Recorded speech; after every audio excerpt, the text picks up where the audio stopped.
Here's the question. Hola, bitches. Good day to you and yours.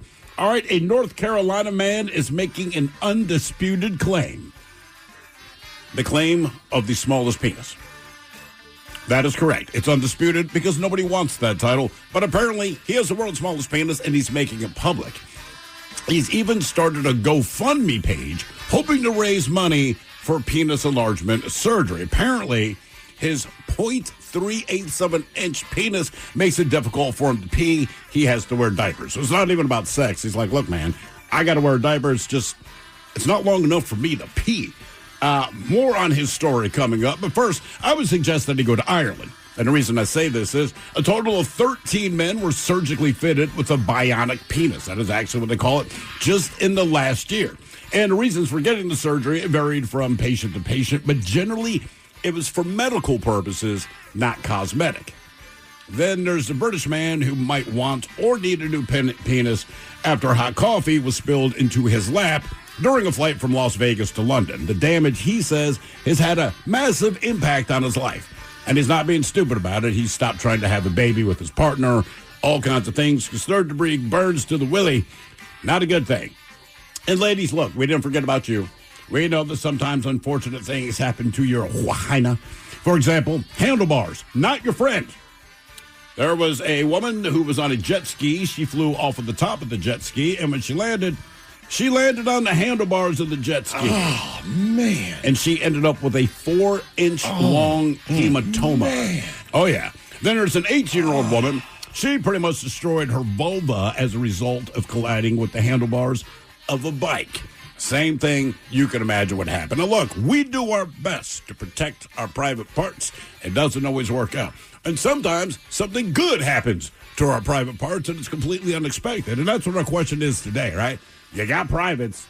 There's a story about them somewhere. So today's question, brought to you by our friends at Advanced Hair Restoration, is good or bad?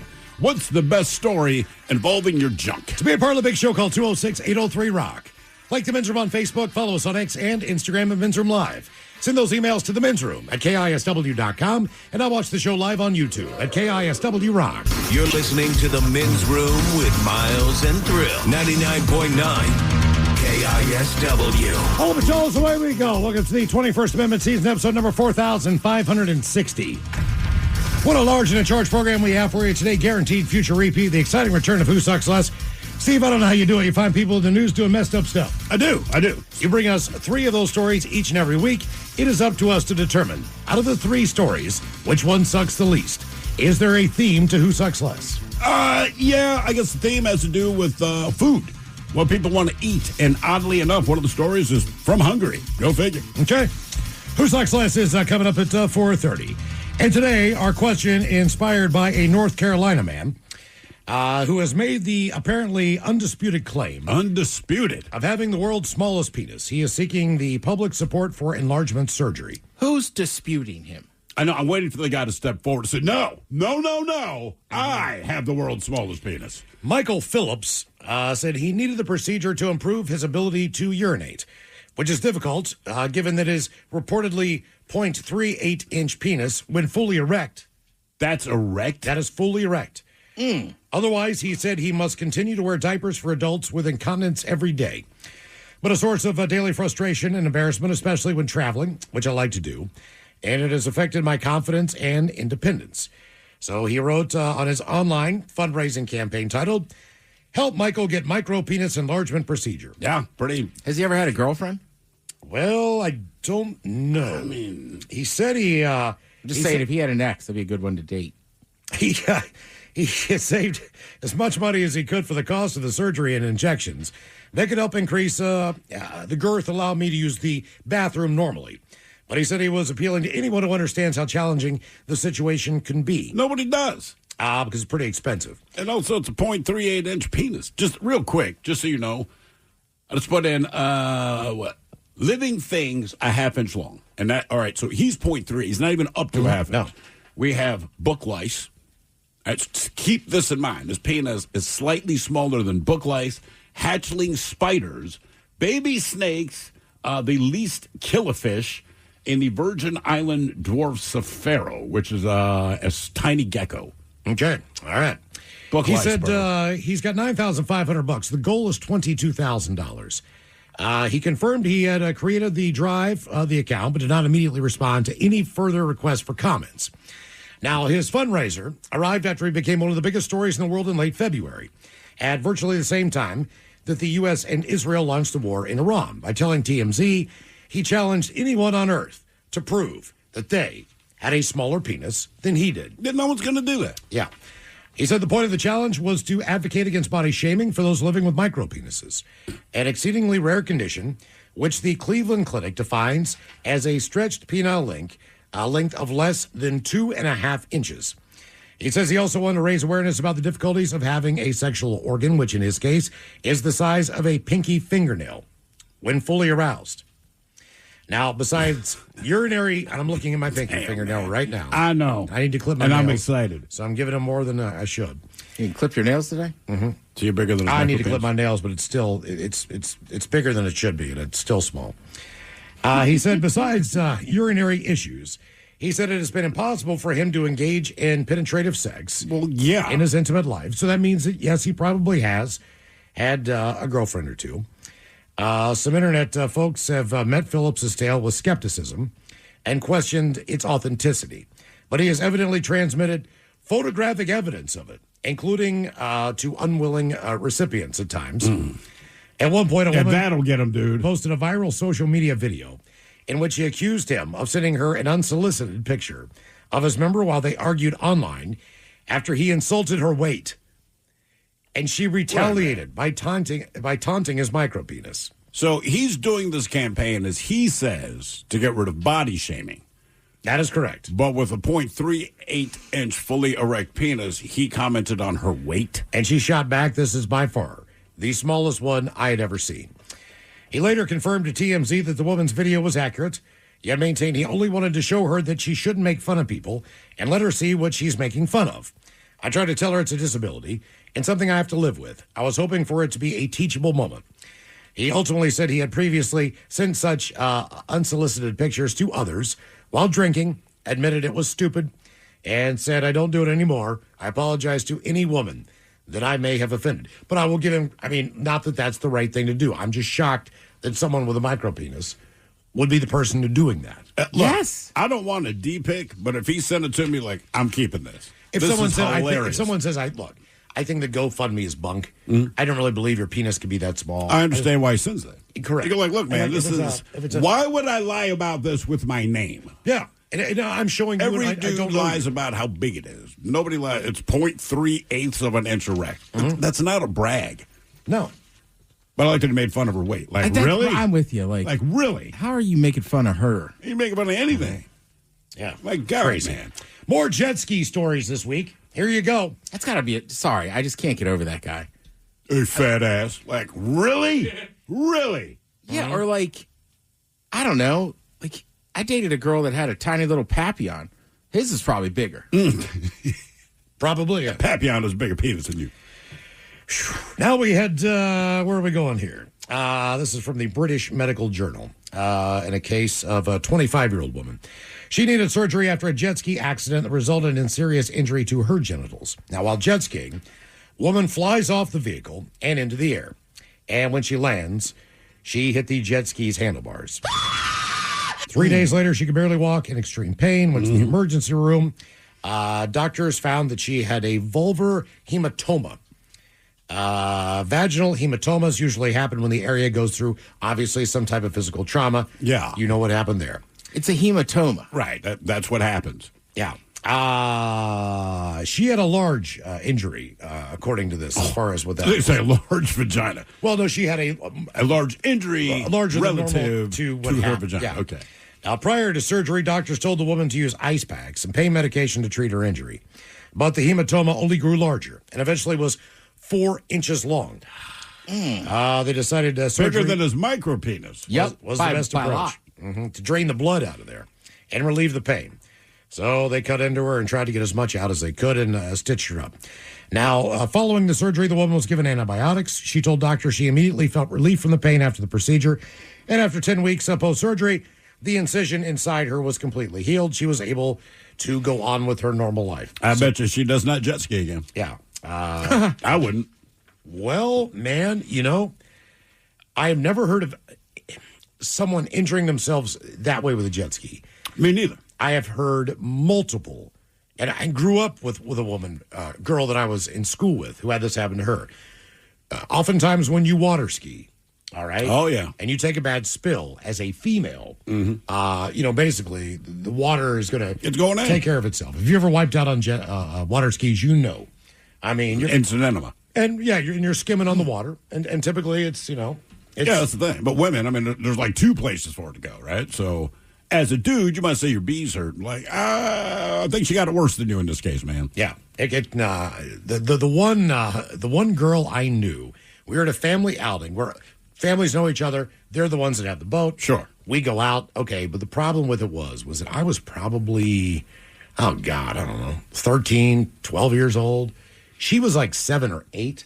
Oh, so man. she was really, okay, so at first, we did not know she was hurt. Sure. And then, obviously, if you've ever been on a ski boat, they're not very big. Mm-hmm. We had 5, 6 people on this boat. All right. And it's close quarters. Yeah. So as far as trying to have a conversation with her mom, you could see when she got out of the water into the boat that she was grabbing her midsection. Yeah. She was in pain. But not understanding what had happened. Yeah, of course. I just thought she smacked him. Like if a guy were to get hit in the bees. Yeah, So exactly. my thought was that she just It hurts, but you're not she smacked her damaged. stuff. I did not understand what actually physically happened. Right. When she wiped out, and we had to take her and her mother back to the dock so that they could go wherever they went. Probably the I hospital. Never asked anything about that, but it was just later on. My parents explained it to me the best way that they could. Sure. As far as what had happened, I was like, oh. Get it. Oh, wow. I remember there's a that's woman. horrible. Was it last year or 2 years ago? I don't know if it was Disney. I don't think it was Disney, but a massive amusement park. They had the water slides. And same thing. It's one of these super tall, super fast water slides. And I guess they tell you to go down her. With your legs crossed. Supposed to, yeah. And she didn't, was the point. Anyway, she was suing because, same thing. I don't know the speed that she's going down this water slide. Fast. But she said about halfway through, it started happening. And there's literally nothing you can do until the ride's over. Mm-hmm. So she was, just torn up down there. And that was just water, man. Just so she's suing the water Is park. the water rushing the same way she was? Well, once you hit the bottom, you go into a pool, and the pool's standing. No. I get that, but Thrill said halfway through. She said on her way down, she realized bad things were happening down there, but there's just nothing she could do. And obviously when she hit the pool at the end, that was the worst part. But she wants to sue the water park, and the water park's like, hey, man, male, female, elderly, children, everyone would cross your legs when you go down. We don't want to have to explain why, especially with kids. But when you tell kids to do it, that's just what they do. Adults, we assumed you understood why we were saying to do this, and she didn't, right? And obviously they have her on video, and they're like, look, if you drive your car without a seatbelt and go through the windshield, don't sue the car, That's kind of their thing. They're like, yeah, we're not without sympathy, but there's a reason why we say cross your legs. Right. Because the first couple guys that give this thing a test run said it'll be great if you cross your legs. Mm-hmm. Now, with good or bad, what's the best story involving your junk? This one is not a story that involves any kind of physical injury or anything like that, so to speak. But a Pittsburgh man is facing a list of charges after he allegedly exposed himself inside a West Mifflin restaurant. And restaurant managers told police it's not the first time that he acted inappropriately in front of customers. According to the complaint, West Mifflin police allege that Zach Hiles acted inappropriately in view of bystanders. Court records say Hiles, who is an employee of the West Mifflin Denny's, was allegedly leering at a group of women in the restaurant. He works there? And according to what a witness told police, Hiles then began to pull his genitals from his pants and began to touch himself. One man says he dines at this location frequently and says every time he's been there, it's been a good experience. Yes, I've dined here. I really enjoy the business. The crowd they bring in, it's a very, very nice place to be. Police say the incident occurred on a Sunday afternoon. Oh, of course. One of the alleged victims ran from the restaurant and got in her car. Rudy Tooty, fresh and fruity. That's a guy cooking their food. The victim told police it was a traumatizing experience. According to the complaint, Hiles was told by his manager that he needed to leave for the night. According to court records. Not fine. How about for good? Yeah, he told. Especially because it's not the first time he's done it. This was not the first time Hiles had made inappropriate comments or actions. His employment has, in fact, been terminated.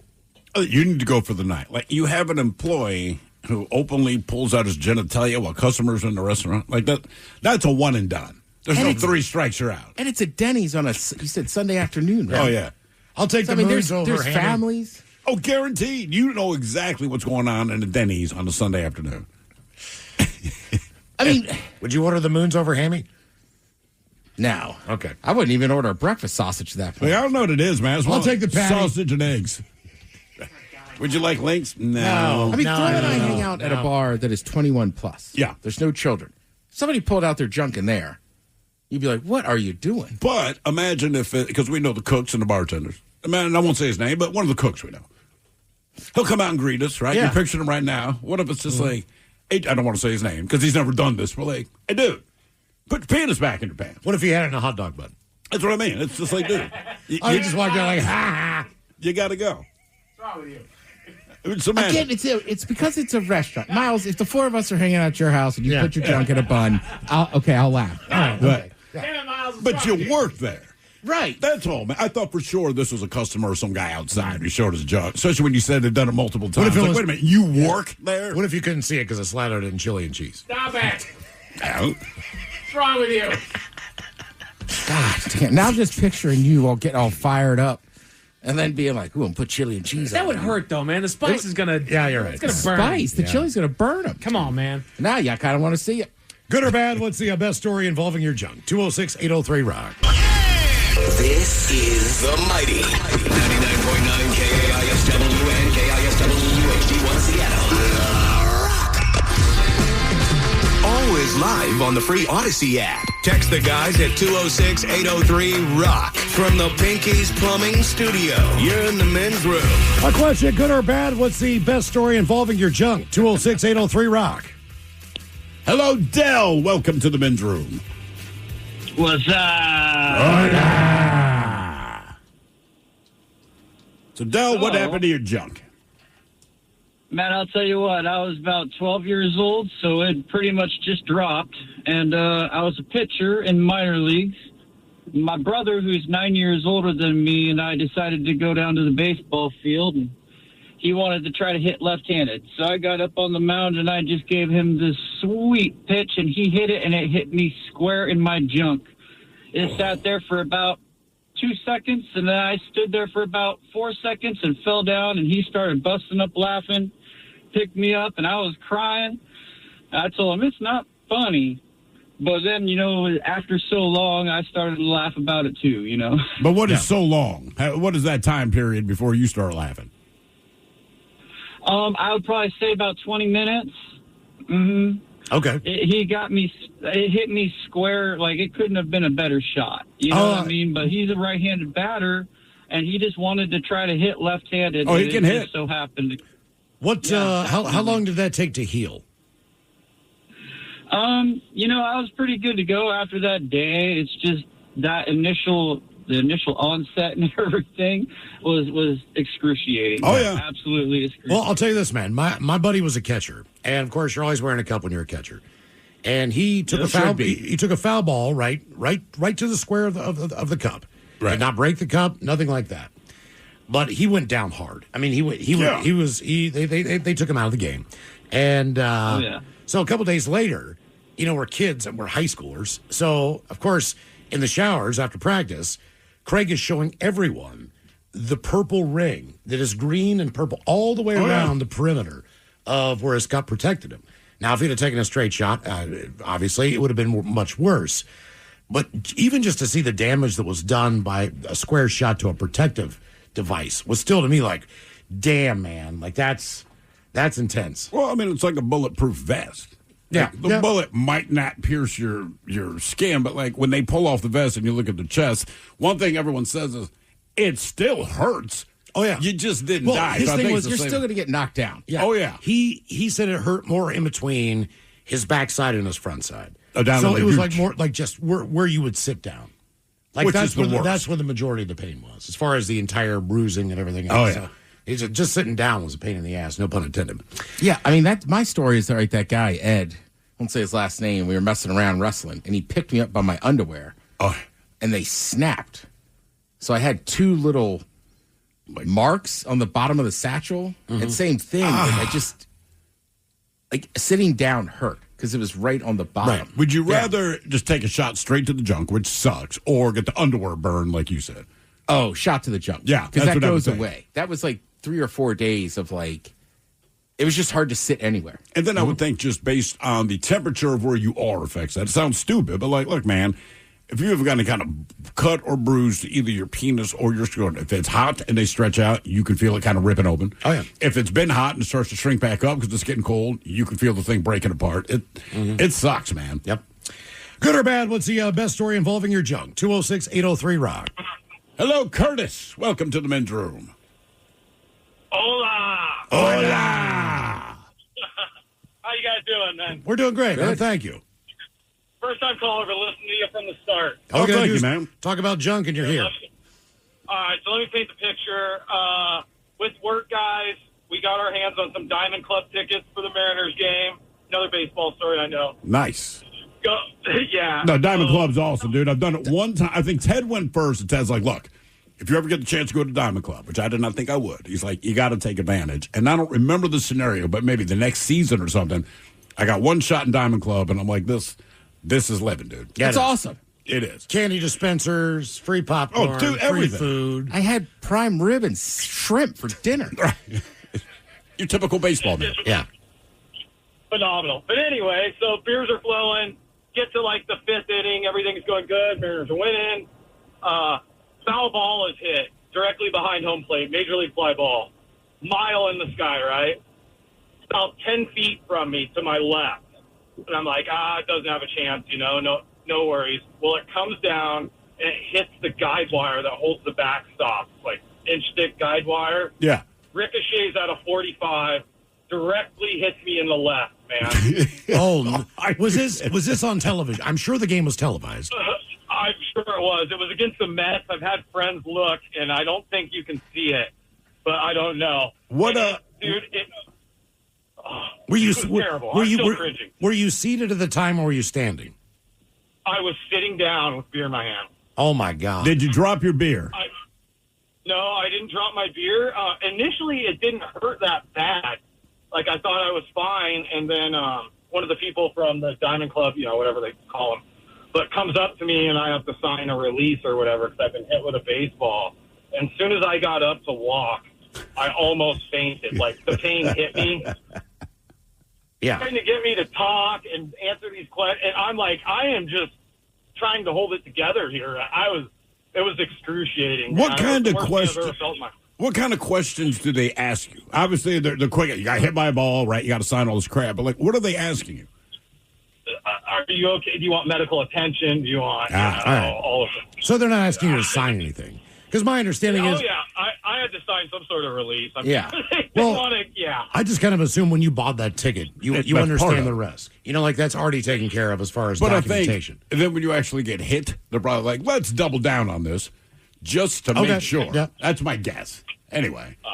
Man, that's crazy. It was crazy. Did you... It swelled up, let me tell you guys. How big did it get? 3 times, probably. Like the Grinch's heart. Did you get the ball? I did. All right. Okay. At least that happened. So did it stay in the seat or did it bounce off? It bounced off, and the lady in front of me got it, and then they gave it to me. Her husband made her give it to me. Is that because you recognized where it hit you? Yes, exactly. Yeah. Everybody knew where it hit. Oh, Hey, you earned that ball. Okay. I did. But it's got to be on video somewhere. has to be. Someone's got footage of this. I'm sure. Probably Root Sports back in the day. Or How whatever. long? How long did the pain last? How long did the swelling last? As my daughter said, I was walking like a cowboy for probably a week. Hey, cowboy. Oh, boy. All right, man. Oh man. Good or bad, what's the best story involving your junk? 206-803-ROCK. Hello, Reed. Welcome to the men's room. Hola. Hola. This is a doozy. I was about 10 years old, lived on a farm. My job was the horse, so I had to feed it every night. The hay was across this muddy 6-foot passageway. On the other side was a thin iron rod door. And so this night, I decided I was going to be cute, and I visualized this plan in my head. I was going to leap across, grab the hay, throw that across, and then I was going to jump, and in the midair, grab this iron rod door with my hand and pull it closed behind me as I gracefully landed in the passageway in order to see the horse. Instead, you can imagine, like, your legs in a V shape, I slammed my crotch straight into that middle of that iron door. And it was as bad as you can imagine. I stumbled to the ground. I remember laying there in the fetal position for about 5 minutes. And then I finally got the courage to, like, stick my hand down my pants, just to kind of check it out. And I brought my hand out, and it was covered in blood. Oh, no. And funny enough, that's where the memory ends. I literally blocked it out. I was not able to recall that incident for the next, 15 to 20 years. And if you're interested, the story, what brought it there's back? a little more to the story. All right. So when I grew up, went to adolescence and all that, I noticed I had a curvature to my, my part down there. And at first I just kind of thought it was a normal thing. But then I started to realize, well, no, this ain't quite normal. And, I'm trying to figure this out. Like, what could be causing this? And finally, I kind of pieced it together one day. This memory of that event when I was 10 came back to me, and I was like, well, yeah, that adds up. These two things are probably connected to each other. So did you kind of more or less break your penis, you think, and that's how it healed?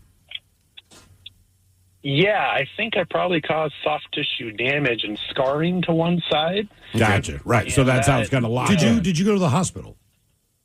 No, I think I felt like I was embarrassed, and I didn't tell anybody. How old were you again? I was just around 10. Yeah, that's why. Okay. Yeah. I mean, as an adult, you're like, take me to the hospital. So, no kidding, yeah. So you absolutely blocked this out of your mind, but the fact that it's shaped like a boomerang, you're kind of like, this is not right, and that's when it came back to you? Yeah, essentially that's it. Now, when you had relations with women, did they ever comment like, wow, that thing curves, looks like a snorkel? So there's a medical term for it, so it's not an uncommon thing, apparently, and I can't. Is that Peroni's? Yeah, that's the one. But is Peroni's, so I see the commercials for it. I don't have it, so I don't pay much attention.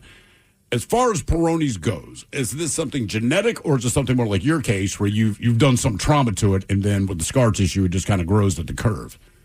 Yeah, I was just about to say I'm no medical expert, and I never really consulted anyone about it. So just ask Bill Clinton. But I don't understand exactly how it occurs. I'm going to guess that it can occur naturally, and there's probably a genetic component. And I would also guess that it's just sort of logical, right? Like, I mean, yours is self-explanatory, right? We can guess what happened there. I was just wondering, is that the case with everyone that has Peroni's, or is it genetic? Yeah, I don't think it's that uncommon to have a curve. No, I think everyone's curves a little bit. I think it's how severe the curve is. That seems to be the thing on those commercials. Yeah. Now, okay, you understand if you spill something hot on your genitals, it's going to hurt, it's going to burn, it's going to do all these things. Of course. But this will give you good reason, maybe or maybe not, to maybe, if you can, fly Virgin Atlantic. All right? I want you to listen to the customer service on this, all right? So Nicholas Gibbs is 41. Said the pain was so bad after he spilled coffee mid-flight that his partner had stopped trying for a baby. He can no longer care for his mom, all these different things. Massive effect on my life. He said they were flying from Vegas to London last December when the incident happened. He said the tray in front of him had been cleared from his meal when hot drinks were served. They put it on the tray. Almost immediately, based on the way it was balanced, it started sliding down. I wasn't paying attention. Then it spilled into my lap. It didn't have a lid on it. He said I was in absolute agony, but also in complete shock as the excruciating pain was just unbearable. He said the airline saying his tray was badly slanted and too flimsy. They admitted that. He also felt the care he received after the burn was inadequate, all right? claiming it took 20 minutes before anyone brought water for him to treat it. But listen to the rest. I then spent around an hour sitting on a soaking wet chair before they finally applied burn cream on my penis and then bandaged it up for me. Wow. Cabin crew supplied him with loose-fitting pajamas and told him he would get medical support once they got to Heathrow. He said, by this stage, my penis was badly blistered and the bandage they put on had already fallen off. They bandaged up this guy's junk. Yeah. That's what I'm saying. I understand everything else that went down. Sure. The fact that they bandaged this thing up and put burn cream on it. All right, Mike, whip it out. Blows my mind. I mean, honest to God. I mean, They would hand you the bandage. And I would go into the bathroom and take care of this on my own. I mean, I never would have said, dude, I got this. That a flight attendant would be the person taking care of me. And can we get you anything else while we're here? No, it's like, hey, man, Ron will take care of you. Come on back. Hey, buddy, I heard we're having your junk. All right, let me see what you got. Good or bad, what's the best story involving your junk? 206-803-ROCK. Virgin Air, so it might have been one of those English blokes. I got you, Mike. Let me see your junk. Oh, wow, yeah, that's really burned bad, eh? Jesus. You know they'd comment. Hey, got a hole in the toad, huh? It'd be like my family in Texas. Oh, look at baby boy's penis. Oh, come here, look at that. Look at all them blisters. That coffee hurt. Yeah. Oh, poor little guy. They would bandage up, but you would have to hear everything about it. Out here looking like a sausage been on the grill too long. That reminds me of Boudin. Do you remember that burned up Boudin we had the other night? Yeah, girl, his penis looked like that. Stephen Gregory, show your penis. Out here looking like charcoal. Yeah. Hello, Greg. Welcome to the men's room. Gentlemen, liquor and whores. Hola. Hola. So I was a scout back in the days. Mike probably might remember these shorts, but when you were a Boy Scout back in the mid-'90s, they had these short green shorts. Oh, you guys looked awesome. They're the same uniforms from 1950, brother. I know. It was, it couldn't have looked better on somebody that wasn't dressed by Hugo Boss. But anyways, so I was a boxers guy. And it was a summer, and boxers dropped below the hemline of these shorts, so it was a Tom Petty episode, you know.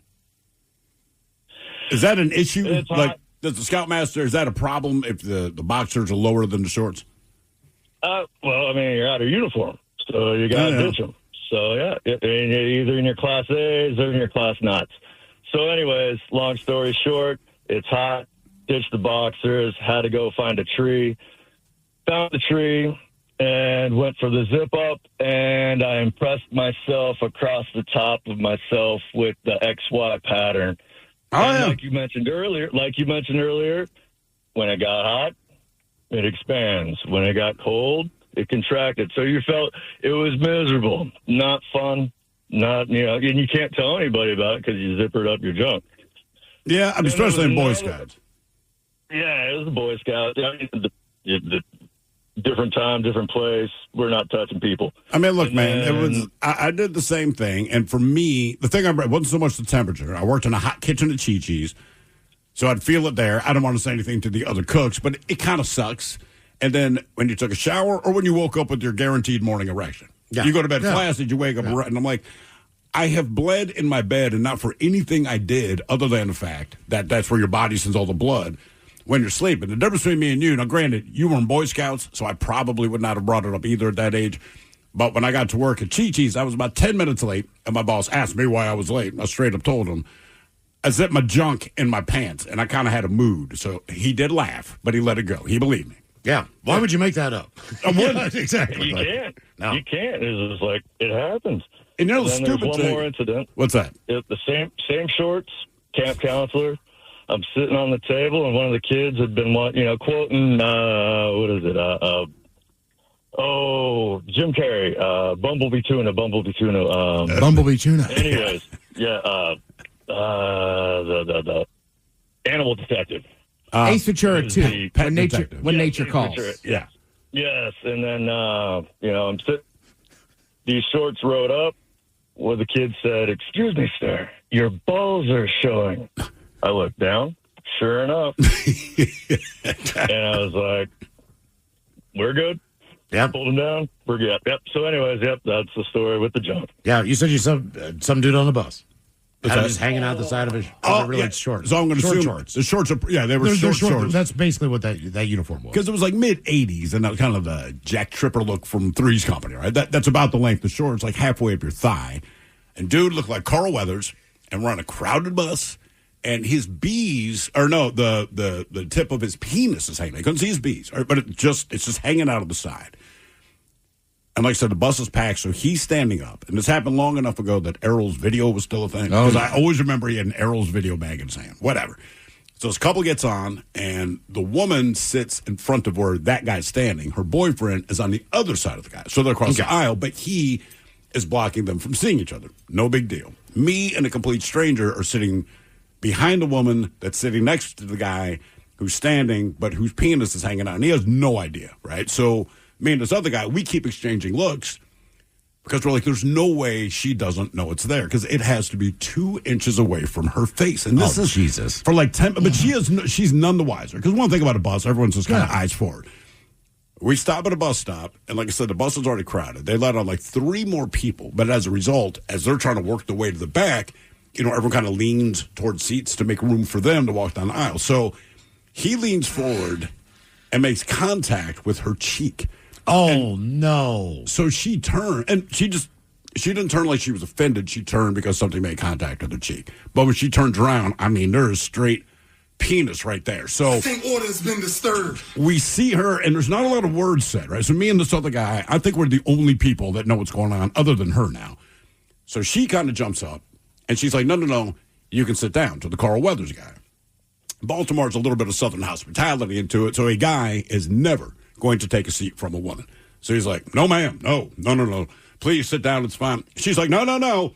She doesn't say what the situation is. She just says, no. I'd really like you to sit down. And again, they're going back and forth. Finally, he just relents, and he's like, hey, thank you. Okay, so he sits down, and we can see the look on her face. She does not know that anyone has seen all this go down. And again, me and a perfect stranger just like, this is awesome. You can tell she's disgusted. She recognizes that Carl Weathers had not done this on purpose.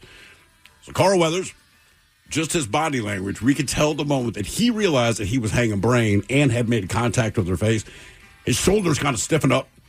Then you see his Earl's video bag. It's like positioned perfectly in his lap because he can't just take his hand. Jesus. So he's trying to be cool, man, and the look on her face. But so the woman and her boyfriend, they get off the bus before Carl Weathers. And I just remember when her boyfriend stands up to get off with her, he looks at her face. It's like, what's wrong, babe? She's like, I'll tell you in a minute. And me and the other dude were just laughing. Like, is she going to tell him, like, I got a penis pressed against my face on the bus ride? You girl and your Johnson. Good or bad? Dude, it was awesome. It was awesome. The best story involving your junk. 206-803-ROCK. This is the Men's Room with Miles and Thrill. Total of 13 men were surgically fitted with bionic penises in public hospitals last year alone. At an estimated cost of over $512,000. Amid a sharp rise in demand for the hydraulic appendages. The devices, which are also known as penile prostheses, can manually inflate to stimulate an erection, allowing a male patient suffering from impotence to regain sexual function. Now, the most common model is a 3-piece inflatable penile prosthetic. Consisting of an abdominal reservoir and dual cylinders implanted, which can be inflated using a pump located in the scrotum. Hang on, baby. Yeah. Number of patients who underwent the surgery to be fitted with the devices last year climbed by more than 60%. So 13 altogether. And I believe this happened, I think this is UK, maybe? Ireland. Yes, Ireland. All right. Question. Is this like the guy with the super micro penis? Yeah. I get his. Is this like people just have small ones? These are for people who most of these are medical. Yeah. Oh, okay. Right, that's what I'm saying. So some people, like in the States, there's a lot of cosmetic surgery. My understanding, at least at this particular clinic in Ireland, most of the people coming in for this procedure, there's an actual medical issue, hence bionic, not just an implant. What did I say, bionic? Well, they say 86. I got a bionic. 86% of patients who underwent this thing, so they were very satisfied with the outcome. So the average cost is about $39,000, $39,600. Reebok pump was ahead of its time. It really was. We can't make it work where we wanted to. Put it in a shoe. A lot of people had to go through revisions, post-operative things, a little bit of complications, but other than that. The causes of device failure reported by patients included the kinking of the tubing, So, in other words, Oh, there's a yeah. kink in the tube and the air can't get through there. It's like your garden hose, you know? Yeah. It just seems like with that procedure, don't use the word kink. Yeah. That's a good point. I got a kink. So you can deflate it back to the pump shoes by pushing the release valve located down there as well. What if she hits it by mistake while you're bowling? Sorry, baby. Well, you got to pump it back up. Yeah. Pump you up. Good or bad, what's the best story involving your junk? 206-803-ROCK. So they say that in Ireland, the average cost of that surgery is like 36 grand. What do you think it is in the States? 80. Believe it or not, it's cheaper. Anywhere from 20 to 30. Huh. I know. I looked it up. I'm like, oh, God, how much is it in the U.S.? I'm like, how? So, hey, Okay. Irish listeners, if you need a bionic penis, it's cheaper in the States. Hello, old man Kenny. Welcome to the men's room. Hola, gentlemen. Hola. Mike Hawk, I'm sorry. I'm switching stories. I have a way better one. As it turns out, this happened to my buddy. Kenny, Turns out, Kenny, I'm just telling you. I don't think you want to do that, but go ahead. Tread easily.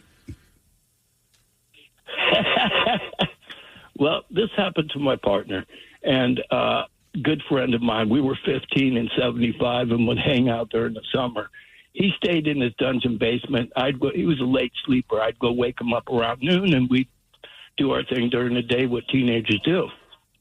For 2-3 days, I don't feel good. I don't feel good. By day 4 or 5, I'm still trying to get him. No, I'm not doing it. I said, well, what's wrong, dude? He said, one of my testes is swollen. I said, swollen? He says, yeah. And we went to grade schools through 9th grade, you know. We're like brothers. I said, show me. He drops his pants, and one of his testes is bigger than a softball, almost the size of a grapefruit. Jesus, man. Almost the size of a grapefruit. Don't tell my dad. Don't tell. Well, so he went and laid back down. I went out the backyard, up the front door, and told his dad. And his dad rushed him to the hospital, and they had to remove that testy. Oh. It was abscess. He would have died the next day or so, according to the doctor and him. Yeah, it was. I mean, it was huge. What leads to an abscess? I don't know. I mean, is there anything that he did, or is it just something that happens? My point being, I want to avoid anything that would lead to an abscess of my testicles. And I asked him, did you take a shot there or anything? And he didn't recall any incident. But, yeah, he went on to have 3 kids with one testy. And us, the guys, the close friends we'd hang around, when Jim would come walking up, here comes Jimmy with a Johnson in his hand. He's a one-ball man and he's off to the rodeo. All right. I'm sure he appreciated that. Got my testicle removed, and my buddies wrote a song about it. Want to hear it? Here it goes. Good or bad, what's the best story involving your junk? 206-803-ROCK. I just think it's crazy. Don't tell my dad. Yes. I mean, even in my younger days, if there's something wrong down there, like, you need to take me to the hospital. It just needs to be done, man. I feel like generally you'd have that reaction if you had hurt yourself doing something dumb, but like you just wake up and you're hurt like that. Yeah, tell my dad. Yeah. Absolutely tell. I would rather tell my dad when I was a kid than probably my mom. Well, because moms do show me, like, just believe me on this. Just trust me. Hello, Mike. Welcome to the men's room. Hola, gentlemen. Hola. So, my wife at the time was my girlfriend, right? We decided to go on this vacation down to California. We're in this hotel room. We just get out of the shower together, and she snaps me with a towel. So I start snapping her back, and we're having like this towel snapping fight all over the hotel room. And then all of a sudden, I have a tendency to like take things way too far. So I'm getting more and more aggressive with my fighting techniques, and I went to go hit her right as she was turned, and she goes down. She's crying. She's like, I'm like, okay, we'd only been together for probably like 8 months, and I was like, well, that was a fun run. I guess this is over. You just thought it's done. And I'm rubbing her back. I'm sorry. Well, she gets up and she's laughing, and she's like, it's my turn. So I'm running away from her, and I don't know how she managed to do it, but from across the hotel room, she got me right in the berries. Oh, did it take you down? Oh, I went down hard, harder than she went down. Yeah. Well, it caused me to have an erection. right? And I was like, okay, well, I guess that's what happens, right? Well, 5 hours Now, there's later, a man for you, everybody. I got an erection, and my thought was, all right. No questions asked. 5 hours later, we end up in the emergency room because it's still there. It ain't going away. And the doctors are doing like these blood tests. What's going on? What did you take? I didn't take anything. No, BS. What did you take? And I didn't take anything. This is what happened. And so eventually he comes up with this idea. Well, have you tried taking care of it the natural way? And we both look at each other like, well, no, we didn't think about that. And he's like, well, maybe you should try that. Let me go get your paperwork together and get you out of here.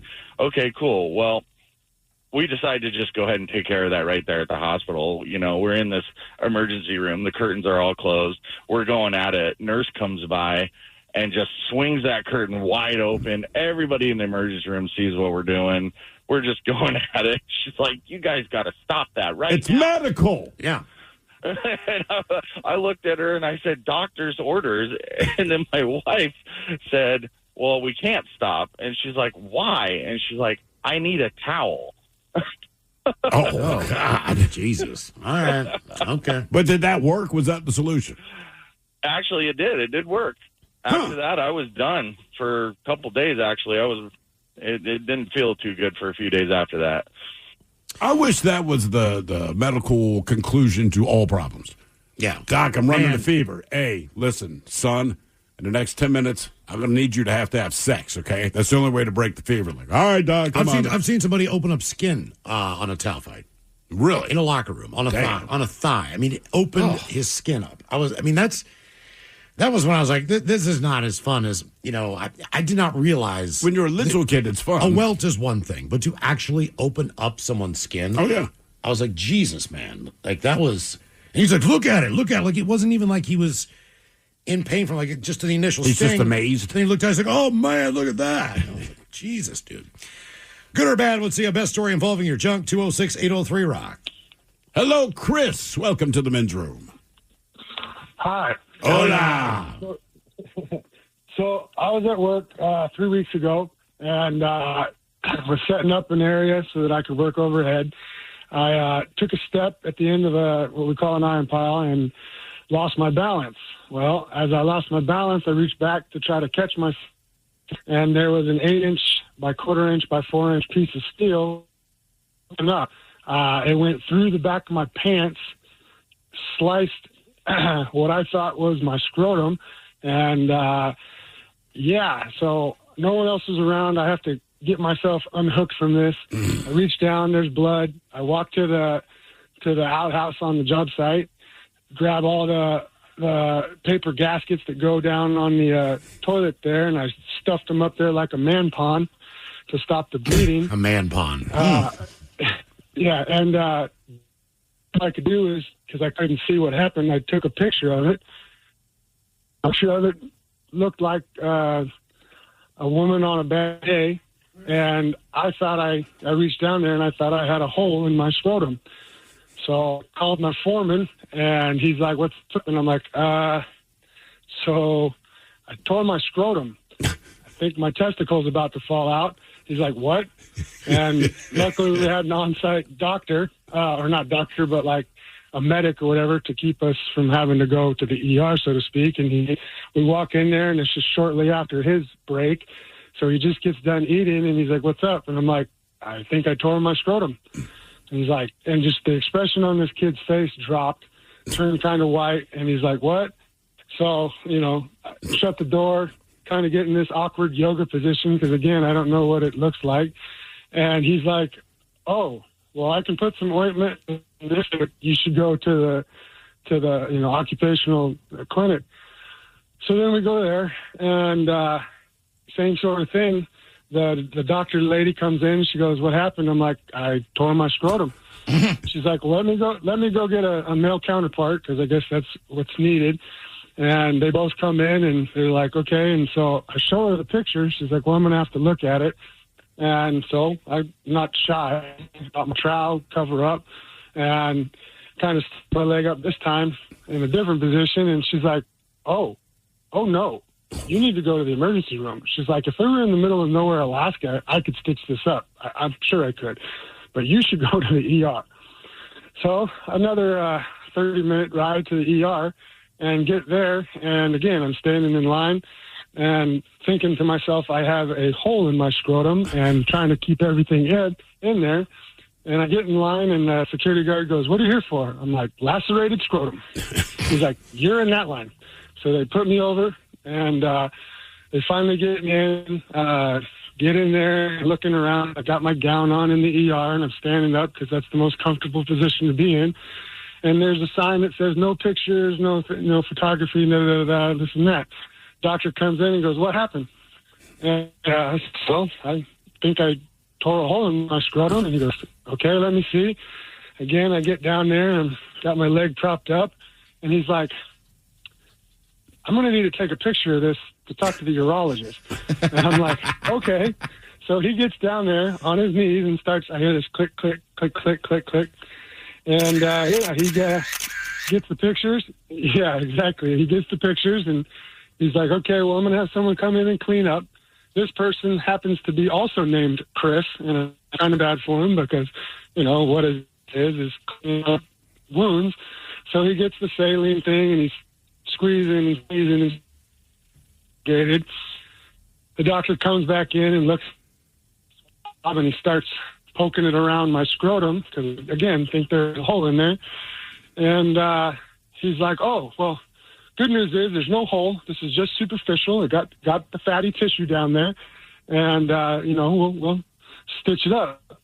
So then he gets his kit going, and he's like, "All right, well, how do you want to lay?" And I'm like, "I guess on my side, like the guy did when we irrigated it out." So I got my leg propped up on my fist, and he's like, "Oh, do you want help holding your leg up?" I'm like, "Well, either that or something to like towels or something to hold it up." So he calls the young man, Chris, back in to help hold up the leg. And me and Chris had the same notion where put a bunch of towels under there and all goes. Well, during the course of this, of course, someone is looking for the other man named Chris. And it's some nurse. And, "Hey, Chris, where'd you do Chris?" And he's like, "I'm busy. Don't open the door." So 10 seconds later, what happens? The door opens. And this nurse gets an eyeful. So, a brown eyeful. But it was funny because as we're doing this, the doctor's like, "I didn't know they did gender reassignment surgery on a construction site." And I was like, "Well, you got a real soft touch, Doc." And the whole eat the fuckers thing.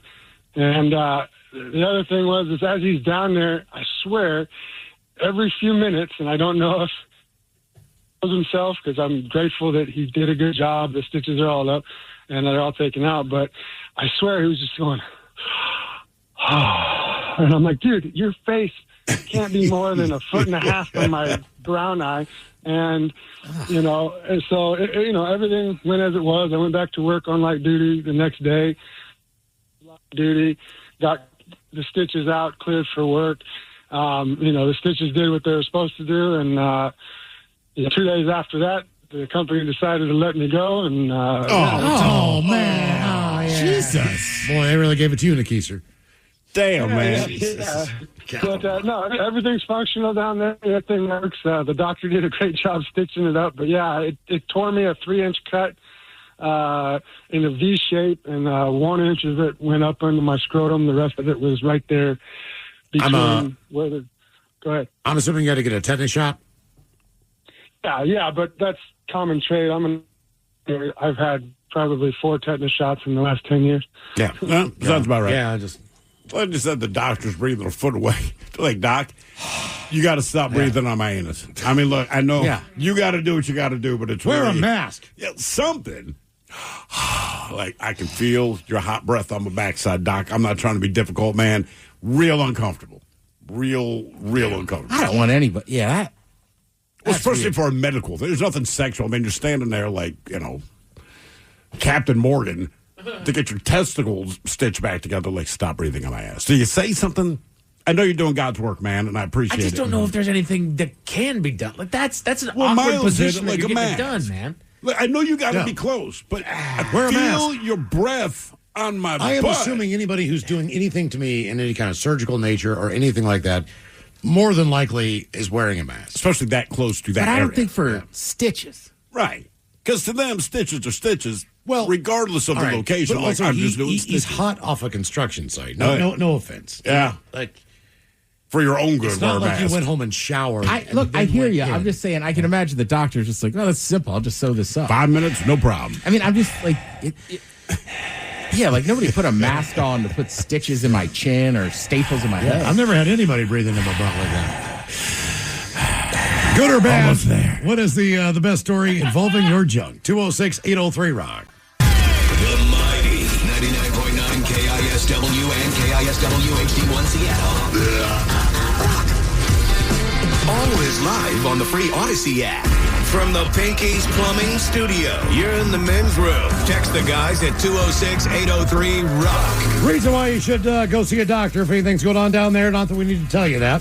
Hopefully you're freaked out enough. But a dad says that relying on, quote, Dr. Google, left him with a mini-me manhood when a wart turned out to be penile cancer, leading to partial amputation. Robert Hernan, 62, noticed a white spot on the shaft of his penis in August 2023. Now, after looking his symptoms up online, he was confident that Google's diagnosis of it was a wart and that it was true, and he simply hoped it would go away. Then October 2024, 14 months after he first noticed the spot, it had developed and grown into a large weeping cauliflower-like growth. So the engineer was referred to... Yes. Ew, man. Referred to a sexual look like cauliflower. health clinic. He says he was repeatedly interrogated about the number of sexual partners he had, despite being happily married to his wife and never cheating on her. Staff planned to freeze what they initially believed was a wart, but after a doctor examined it, he was immediately referred to the hospital. When the specialist examined him, he told him it was penile cancer and booked him in for surgery. The granddad of four urged the surgeon, take off whatever you got to take off to shift the cancer away. Robin had a partial penectomy and now jokingly refers to his manhood as mini-me, which, although is shorter, is still functional. I just want to point that out. That's right. Still works. Good or bad, what's the best story involving your junk? 206-803-ROCK. Guess who it is, Ted? James! James, welcome to the men's room. Hola, bicholas. Hola! All right, so years ago I was a welder apprentice in PSNS, and I was welding in the overhead with TIG welding. So you got this tiny little metal rod, and it's a hot summer day. I got shorts on. I got sleeves on. Well, my cotton gloves I got this rod in are starting to get a little sweaty, and I dropped the rod. White hot tip. It goes straight down through my shorts, right to the head of my D. Oh, my God. Wow. And I'm like, ooh. So I get up, I jump up, I go to my boss, and my boss has got this meeting with shop heads and directors and the captain of the shipyard. The head guy at the shipyard is there in this meeting. And I'm like, hey, Bill, can I talk to you? And he's like, okay, Jim, it's going to be a minute. So I wait like 10 minutes, and I go back. Bill, I really got to talk to you. And he's like, Jim, it's going to be a few more minutes. I'm like, all right. And I go back in there, I'm like, Bill, I got to he's like, dude, Jim, what's up? And I'm like, I just burned the head of my D, dude. I need to go to the TMC. He's like, I'll be right there. So he signs the shit for me. He's like, okay, well, we'll just say that you burnt yourself. So I get this shit. I go down, take the shipyard bus down to the TMC. About an hour later, I'm there. The whole place was full. There's people everywhere. And I go up to the lady to check in. And she's like, sir, it says here that you burnt yourself. Where exactly did you burn yourself at? And I'm like, well, ma'am, for that, I'm going to have to ask for a male doctor. And then it was like everybody in the shipyard already knew that I burnt the head of my D, and everybody stopped and turned and like, that's the guy. That's him. I go into the doctor's, and I get in the room, and I'm sitting on the bed, and the doctor comes in, and it's a Navy guy. And he's sitting at the desk, and he's looking at the other side, and so he's going over with the paperwork and all that. And he's like, "Okay, Mr. Johnson, it said that you burnt yourself here on the. Where exactly did you burn yourself?" And I'm like, "The head of my D." And he laughs, and then I'm like, "Nothing." And then he asks again, "Where did I burn myself?" And I'm like, "The head of my D." And he dropped his pen, and he's like, okay, so let's take a look. So he's down there and he's poking, he's prodding, and he's like, "Oh, this is really peculiar," and da da da da. And I hadn't seen it. I didn't look at it. I was too scared to look at it. And he's like, "I'll be right back." So he leaves me there for about 5 minutes, and then he comes back in with some barely 19-year-old, brand new ensign hottie batatis. 3 of them. All blonde, beautiful, and they're all just there poking and prodding mighty. And, yeah. Why did they have to poke and prod? I mean, what was the fun? Did they put ointment? Can we just cut to the chase? You don't need to poke it. Exactly. And it was just this little rod, and it hit right next to the hole. It hit on the side of the hole, but fortunately it was like about a quarter of a millimeter from actually cauterizing my hole. Oh, you almost cauterize your own urethra. Wow. So how long did it take for you to heal up? Oh, it was only a few days because it didn't actually do any real damage. But the whole point was that I was sitting there and I was just like, any other time I might actually go and ask one of these ladies for their phone number. That'll never happen. No. Yeah. Oh, wait, I remember you. You had the burnt penis. Like, it's almost a guarantee. That's a hard no. Going to happen. Yeah. Good or bad, what's the best story involving your junk? 206-803-ROCK. Just a quick side note. Why do doctors always feel the need to pull in? Look, I understand everything can be a teachable moment, but certain things you don't want people joining. Because I've had the one time I was asked, it's not embarrassing, right? Because I was getting the thing on my head done. This is a teaching hospital. Do you mind if students come in? No. And they come, but they're poking around my neck, which is exposed anyway. When I had that weird thing on my ass, and the doctor's response was, "Ooh." If he had said, "Do you mind if I bring someone in?" I would have said, "Yes." Actually, in this case, dude, I do. When I had that giant hematoma after the sledding incident, like I was just in the emergency room. People kept coming in, and I was like, "Are you the doctor?" And like one guy just laughed. He goes, "No, I just had to see it." Oh, damn. Yeah. Well, I'm not the doctor. The thing with me is that I grew up in the university had a hospital. Yeah. So from the time that I was 5 years old to the time that I left at 23 years old, you only go to teaching hospitals. West Virginia University. Right. So anything, dentistry, I mean, you name it. They're coming in. It's also cheaper. Anything going on. It is cheaper. Yeah. You're going to be like... You're going to be studied by a group of students. Mm-hmm. No matter, and trust me, I've had some embarrassing situations before. What's the worst? Probably when I got a venereal disease from yeah, that sucks. My buddy's sister, and took the motorcycle. Yeah, and I ended up burning my leg that day. So they brought in extra novice doctors to just to be able to say, "Hey, look, this is how we diagnose this. This is what he has, and this is the treatment, which is 2 giant shots in each cheek." What did you have, and what are the identifying factors? Was it the green drip? Chlamydia, I think. Oh, yeah. See how his penis is doing that thing? Yeah, it's not good. No. Like, cool, doc. The only one that was kind of embarrassing, just because I think it talks about my thighs, is I had a bump down there. And I went to the clinic, and it was a female doctor, and she just goes, "All right, well, pull your pants down." Oh, see you shave. Oh, damn. Why bring it up? It just seemed a little unprofessional. It's an unnecessary comment. Yeah, obviously. Yeah. It's like saying, are you wearing fuzzy chaps? Someone's like saying, like, "Oh, you have a beard." Right. You're right, but it's my junk. Right. Just don't. It was just like an ingrown hair or like a giant pimple. That's what I love. It scared me enough. It just served me. And she's already like down there, and she's like, "Oh, you shave." Yeah. Not now. I did. Good or bad? Was it fresh? Was it like a fresh shave for this specific purpose? Like, hey, I'm going to go in. Your inner thighs? No. Just like here. Oh, okay. I could have told you. I know. Thank you for the visual. Well, and the YouTubers. I don't think it was I think it. I mean, usually just your normal grooming. Just normal grooming. Okay. It was just whatever it was that was growing in there. Just scared me enough. Where I was like, "Oh God." Yeah. Huh. I see you shave. So that's my general upkeep. Thank you for noticing. Good or bad? What's the best story involving your junk? 206-803. I mean, I get it now that I'm older, but I feel like in my late 20s and early 30s, like every time you take those tests, and there's no reason I should feel that way, but I was like, I've got something. Of course you go in there thinking. I was like, I got the HIV. There's 8,000 things I should not worry about, but once they do the test and you have to wait a couple of days for your blood work, I am convinced I have every single thing they tested for. Yeah, and I have cancer and HIV and ALS, like you name it, I got it. right? Just name it. I've got it.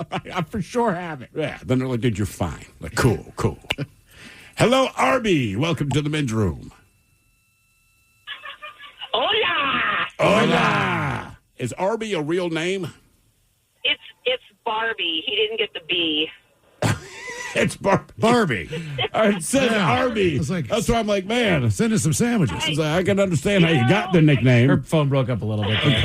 So it is. I feel much better about things. Sorry, Barbie. Barbie. All right. It's like, is this a roast beef story? Yeah, I was like, well, I thought it was weird, but you never know. based on what we're talking about, like, we got the meats. Like, wow. Those are dude. just two different names, Arby and Barbie. Well, that's why I'm asking, is this a nickname? Because if it is, I know why.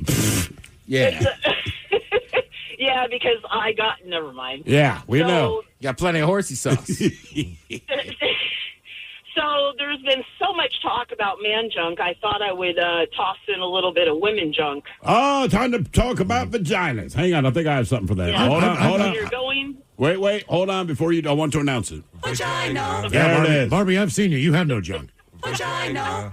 It's our vagina alert. You and Ken. Someone turn the alarm off. Vagina. Oh, dear God. So, Vagina. God. So I have been a veterinary technician for many, many years. And when I first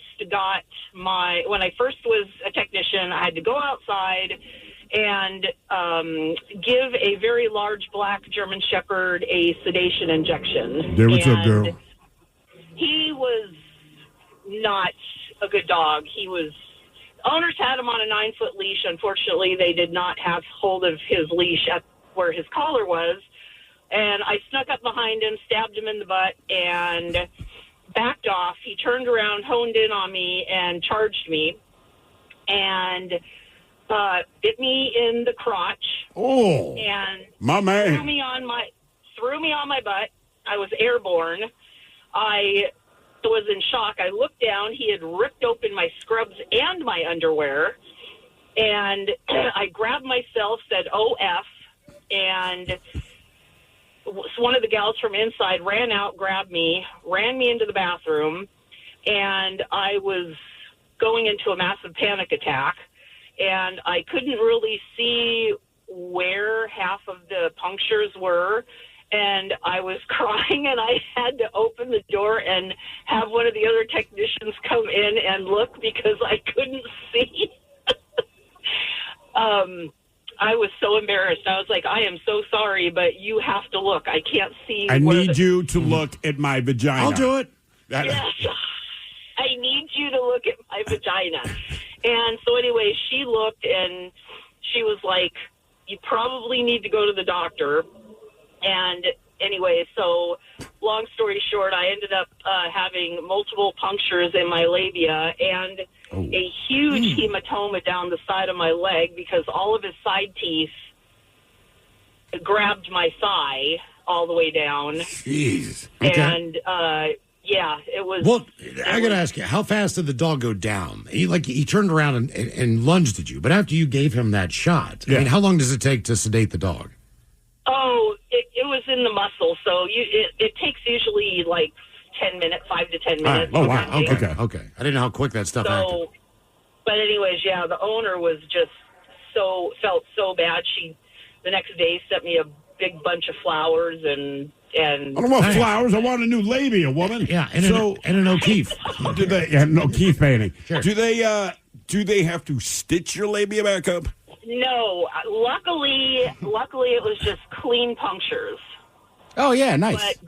Just clean Granted, punctures it to the was- labia. Yeah, that's Oh my God, yeah, and especially by a 100-pound black German Shepherd. How long did it take for you to feel normal down there? Oh God, weeks.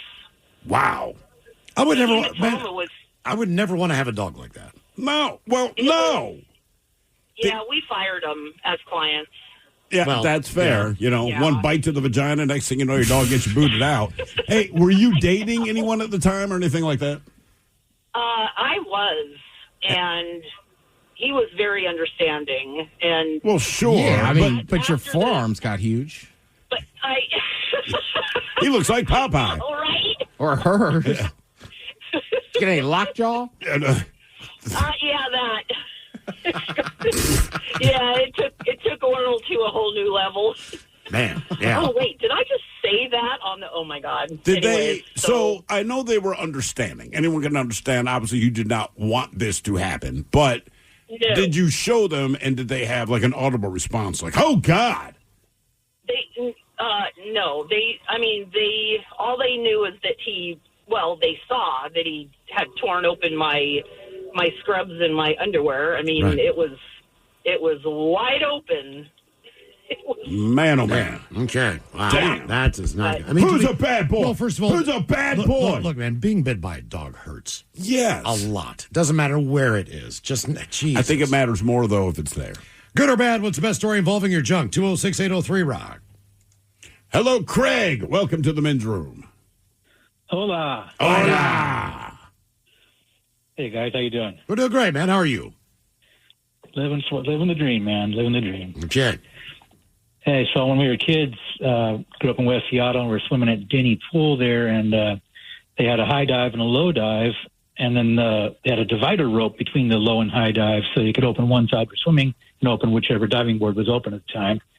And we were teaching this younger kid there how to do can openers off the high dive. It's where you bounce and go off and tuck one leg up and lean back and make a big splash, right? Yeah. So he totally misunderstands. He goes out there and does this great big bounce, and he goes on one leg while he's on the diving board. So it made him go sideways off the diving board, and he landed off the high dive with a great big bounce with the rope right between his legs, and he didn't even go underwater. And he was just like in agony, and he was like, whoa, stuck on the rope. Lifeguards dive in to get him out of there because he was incapacitated and get him up on the bank. We were all like, whoa, and just like dying. So he just landed on the rope and didn't even roll off of the thing? No, he landed and didn't even go underwater, just his legs and knees. I would bet, I would God. bet money those diving boards are gone. Just from insurance purposes, in the last 30 years, they've taken every one of them out. That was my favorite part about going to the pool. Yeah, sure. High dive, springboard. I could spend hours bouncing off that thing. But then that's like that happens, and they're like, let's get rid of them. Good or bad, what's the best story involving your junk? 206-803-ROCK. The Knights of Columbus pool I went to as a kid always had low dives, the low high ones. dive. Yeah.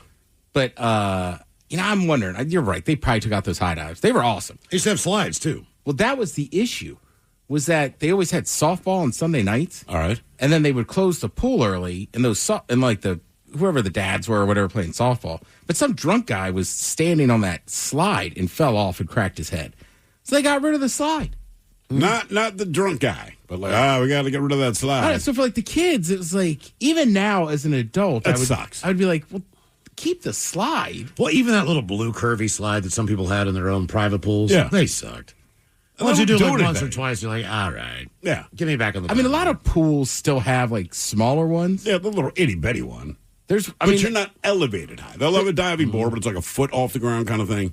There is one, like I went with Bernie and his kids a few years ago, and it's not like a big slide, but it looked fun. So Bernie went, then I went, and then his kids are just dying laughing. We're like, what? And they're like, oh, that slide was shaking when you two went. Oh, yes, I bet it was. Hello, Carl. Welcome to the men's room. Hola, bicholas. Hola. Hey, this is Carl from Pittsburgh, man, about a couple miles from Turtle Creek. Oh, cool. All right. Carl. Yes, sir. I'll talk smack to you yeah. starting in September. Until now, hello. Oh, yeah, I still got some family up there. You do? Good, good. Yeah. Hey, so I was an umpire for a little league,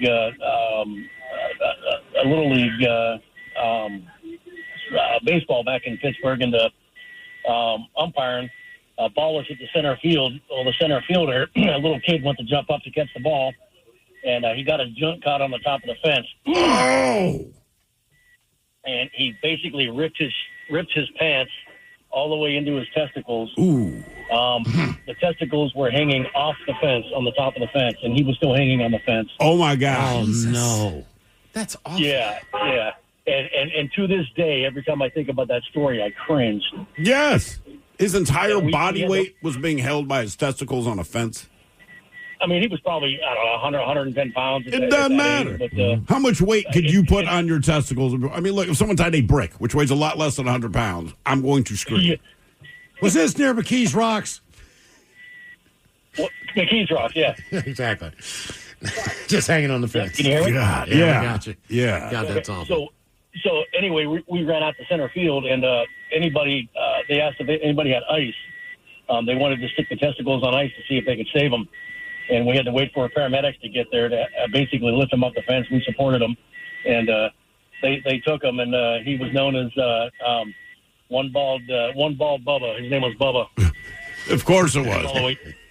OBB? So Jesus. So, and look, I don't know. So as the umpire, and obviously the game comes to a stop, everyone agreed to not take him off the fence. It was easier just to support his weight. It was easier to support his weight because you didn't know what else you could damage just taking him off the fence. Jeez, Good God. That is horrible. That is not something I'd ever want That's why to you do. need that padding up top, man. No chain link, just the padding. That's terrible. All right. Oh, boy. Okay. Hello, Larry. Welcome to the men's room. Hello. Hola. Hello. So this happened to me many, many years ago. I've recovered, obviously, from it. But urethra restriction repair. I'm assuming you know what all that is. I mean, it's kind of self-explanatory. Yep. Yeah. Well, I had the restriction, and they went in and did an open repair, and at home it ruptured. Oh, and no. my boys, they were more like cantaloupes the size of it. And I'll tell you what, that is the worst pain I have ever had in my life. Thought I was going to die. I bet you did, man. How do they correct? I mean, obviously you go back. It's just something they have to repair, I guess? I was on medication for a week. I don't know what they did, and then I had to have a catheter at home for a month. Was there blockage that had to be removed? I had a traumatic catheterization several years before that created the restriction. Okay. It had been repaired before, and the restriction came back, so they had to go in and do another repair. What's it? I gotta ask. What's it like having to use the bathroom but you can't? Like you know you need to urinate. Right. Like you know that feeling, but you're not able to do it. You get.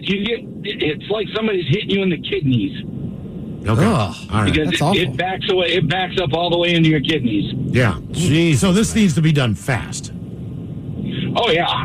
And I was about 20 miles from the hospital, and I am a nurse, so I knew the ambulances would take too long. So I just got in my car, and we'll just say I maxed out what that car could do on the way to the hospital, and I got there and I got into the emergency room, and they took care of me. Wow. Jesus, man. Golly. Okay. What a day. Ooh. So far, I feel the worst for the kid playing Little League. Jesus. Oh, for sure. Of all the stories I heard, none of them were awesome, but that kid, I feel the worst. And Miles 100% Bubba. right. Put the foam on top of that. Please. Who Sucks Last is on the way at 4:30, and we've got your emails coming up next from the men's room at KISW.com. 99.9 KISW. We return to the men's room with Miles and Thrill.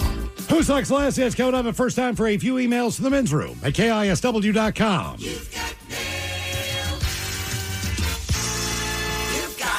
Couple comments here about your junk, guys. My D-bag ex told the doctor to add a few stitches after I'd given birth. The doctor responded with what I can tell is not a her problem, but a you problem. You should consider a penis implant. Best comeback ever. That from Katie. Guys, growing up, my dad was a glass glazier, window repair guy. He had a tool holster he'd wear on his hip to hold his glass cutter, other tools. My little sister was around 2 or 3. He would wake us up and take us downstairs in the morning before leaving for work. He was holding her and went to put her down by kind of sliding her down his side. That morning, he'd accidentally put a utility knife or something in his holster upside down. He was so horrified and felt guilty for years. He was afraid to take her to the hospital. He did, of course, but was positive he'd be facing really uncomfortable questions. He did not. She was fine. But still, I was only like 5, but I'll never forget that moment. Yeah. Wow. Okay. Time for a few birthdays brought to you by Men's Room Roasted Red Salsa from San Juan Salts Company. Dip responsibly. Boo, bitches. Today is my grandson Dawson, a.k.a. Diesel's 9-year birthday. So can he get look out, a fart montage, and what else? A holy SJ. Happy birthday, Dawson. Love, Papa Doug. Thanks, guys, and love the show, and have an awesome 4th. Uh-oh, look out.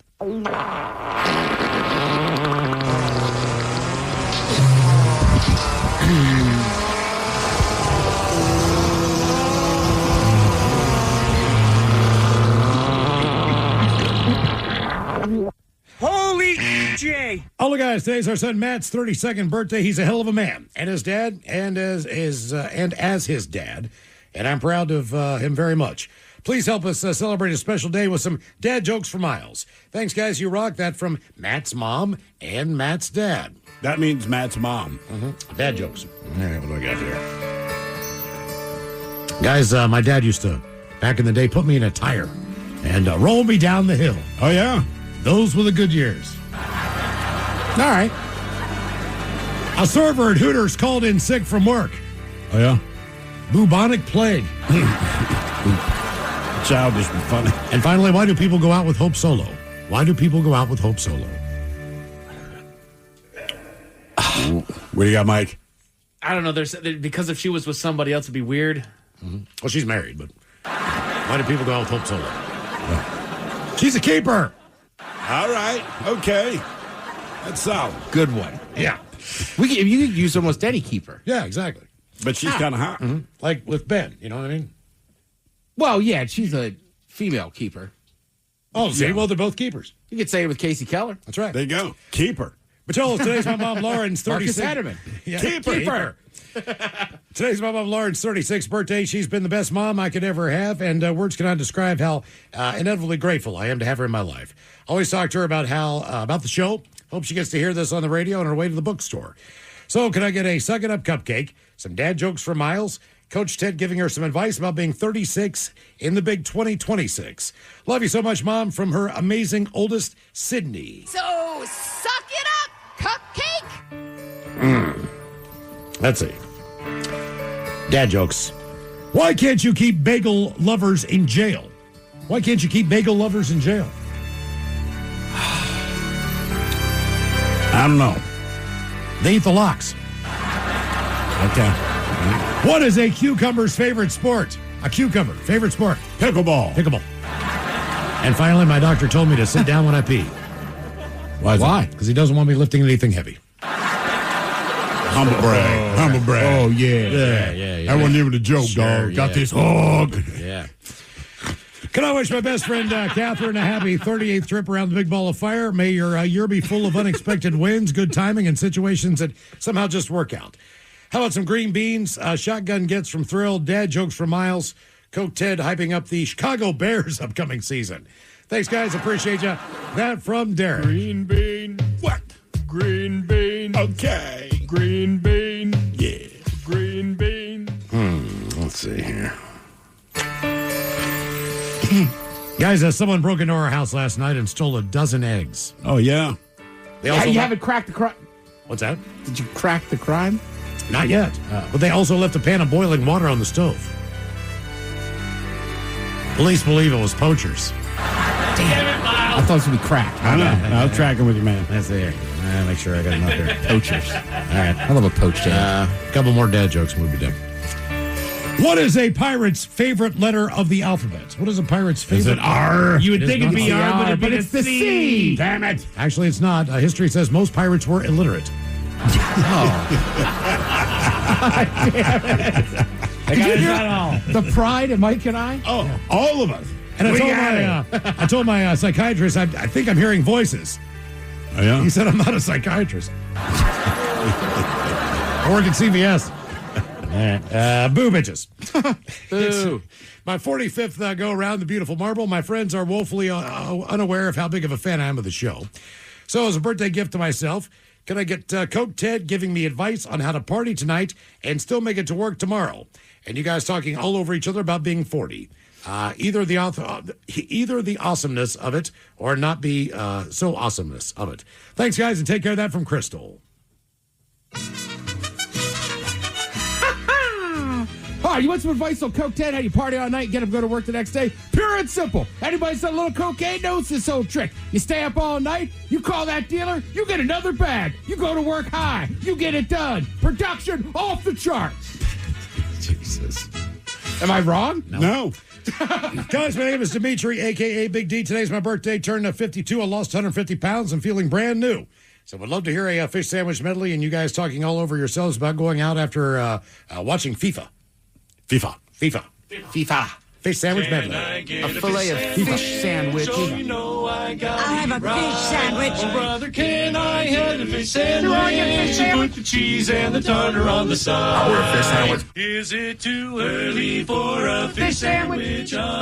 Cheese and tartar on the side. I smell the fish sandwich. Maybe some relish in the morning. At noon. And at night. Can I buy you a fish sandwich? So you don't want a fish sandwich? Well, ironically enough, there's happened to be a little match tonight. Oh, God, yeah, man. That's going to be a little bit crazy going on, man. I trust FIFA as about as much as I trust the FIA.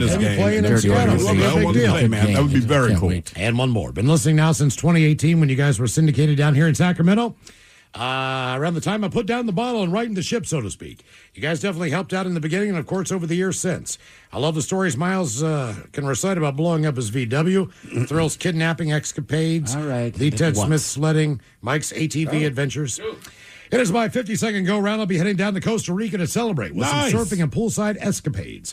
I'd love Coke Ted's advice on how he would spend his time in Costa Rica. Shout out to Anderson's Glass Blog and LeConnor, and thanks for helping me through another year. That from Starbuck.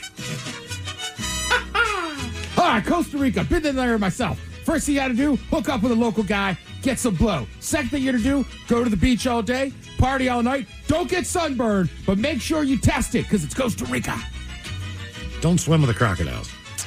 That's Mexico, dude. Well, it's still probably probable. Yeah, but he's high on Coke. He doesn't care. Okay. You can beat the piss out of that crocodile. Fair enough. All right, guys, here you go. Happy, happy, happy birthday. Happy, happy, happy birthday. Happy, happy, happy birthday to you, to you, to you. Ya's a Dirty Germans brought to you by Men's Room Original Sausage. Available through Uli's World Famous Sausage, mensroomlive.com, and other fine retailers. Schweinefleisch. Now, the men's room wants to know who sucks less? Hey, time for Who Sucks Less. Stephen Thrill Hill, you bring us 3 stories from the news each and every week. They always suck, but it's up to us to determine out of the 3 stories which one sucks the least. Now, if you happen to like the Men's Room on Facebook or follow us on X and Instagram at Men's Room Live, the debate is already underway on Who Sucks Less. Yes, indeed. And like we said at the top of the show, all of this has to do with eating. Get a little food in your belly. Okay, yeah. And let us start with the story that, Mike, I believe you brought this to us last week, and it is messed up. We go to the country of Hungary, where police there arrested a 30-year-old man who collected human body parts that he'd gathered from abandoned cemeteries and, of course, from his workplace. Should be noted, the man works at Radio Shack. That is not true. Anyway, the man is employed as an orderly at a hospital.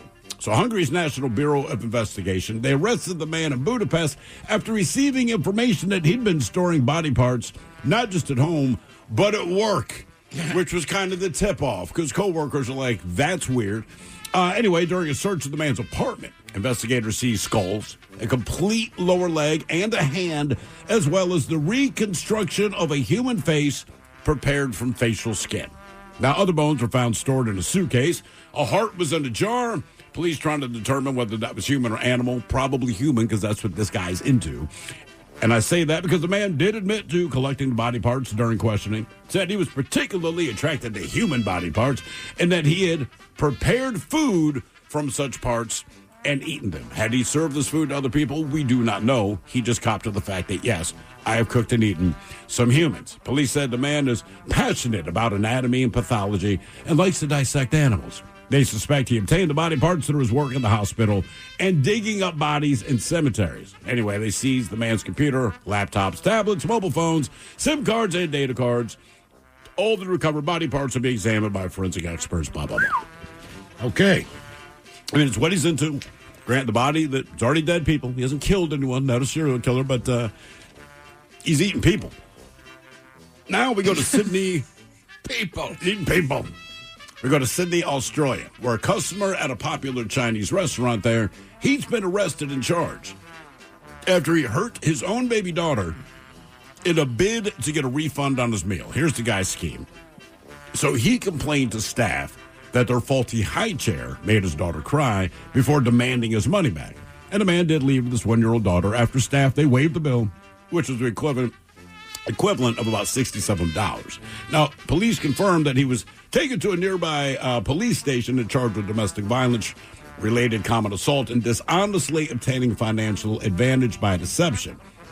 Now, the man is known to use an alias. He's part of a group of people who regularly come to Australia from the UK that move around in RVs. I guess he's known to do this. Now, the man, who cannot be named due to legal restrictions, he's been granted conditional bail. He'll appear before court late this month. So what he did was he has a tiny screw in his hand, and he would press it into the thigh of his daughter. Naturally, she would cry. When the staff comes over to check, he says, hey, man, your high chair's ass, it's making her uncomfortable because she's obviously bawling. I want my money back. So that's how he got free meals. That's right. Food, Ted. And now we go to the Ford company. So imagine working 11 years at a company that, by the way, once paid an 800-pound bear to maul a Ford F-150 for marketing, only to have your career ended over a $1.95 chocolate chip cookie. That's what happened to Kurt Crom, 6-year-old guy. He's a UAW member at Ford's Kentucky truck plant in Louisville. And he says he was marched out by security and told that he was a thief over a single grandma's cookie that he happened to pay for. So Crom, who's diabetic, says his blood sugar tanked around 3:30 in the morning on a Saturday shift. So he stumbled to the break room to buy a cookie from one of the self-checkout kiosks. Now, the first machine, it choked, flashed a failed transaction. So he walked to a second kiosk, paid, ate the cookie, went back to work. Well, a week later, he gets a tap on the shoulder. He sat in the labor office for half an hour before a union bargainer walked in and reportedly said, quote, they got you on video stealing a cookie. Now, Crom said, quote, first you tell me I'm a thief, then you tell me I'm a liar. He finally had to pull out his bank statement and discover that the $1.95 was sitting there. It had been charged. It had been paid. Apparently nobody at Ford thought to check that before escorting the 11-year veteran out of the building. After he sent notarized bank statements, Ford eventually confirmed the payment for $1.95 had in fact been paid, and they offered him his job back, and they cut him a check for about $28,000 to back pay for the 5 lost weeks, but that's about $5,000 short of what the union had promised. So he declined the reunion, took a new job back in his hometown of Wisconsin, only plans to return to Louisville to grab his tools that he said Ford made him buy in the first place. Wow, $1.95 and you didn't even steal it. Whew. So those are your stories. We got the guy in Hungary who's digging up dead people and eating some of them, or preparing food to some. It's not eating them raw. It's not sushi, mate. Come on. We have the guy in Sydney, Australia, pokes his own one-year-old daughter with a screw so that she will cry so that he can get a refund on the meal that he bought.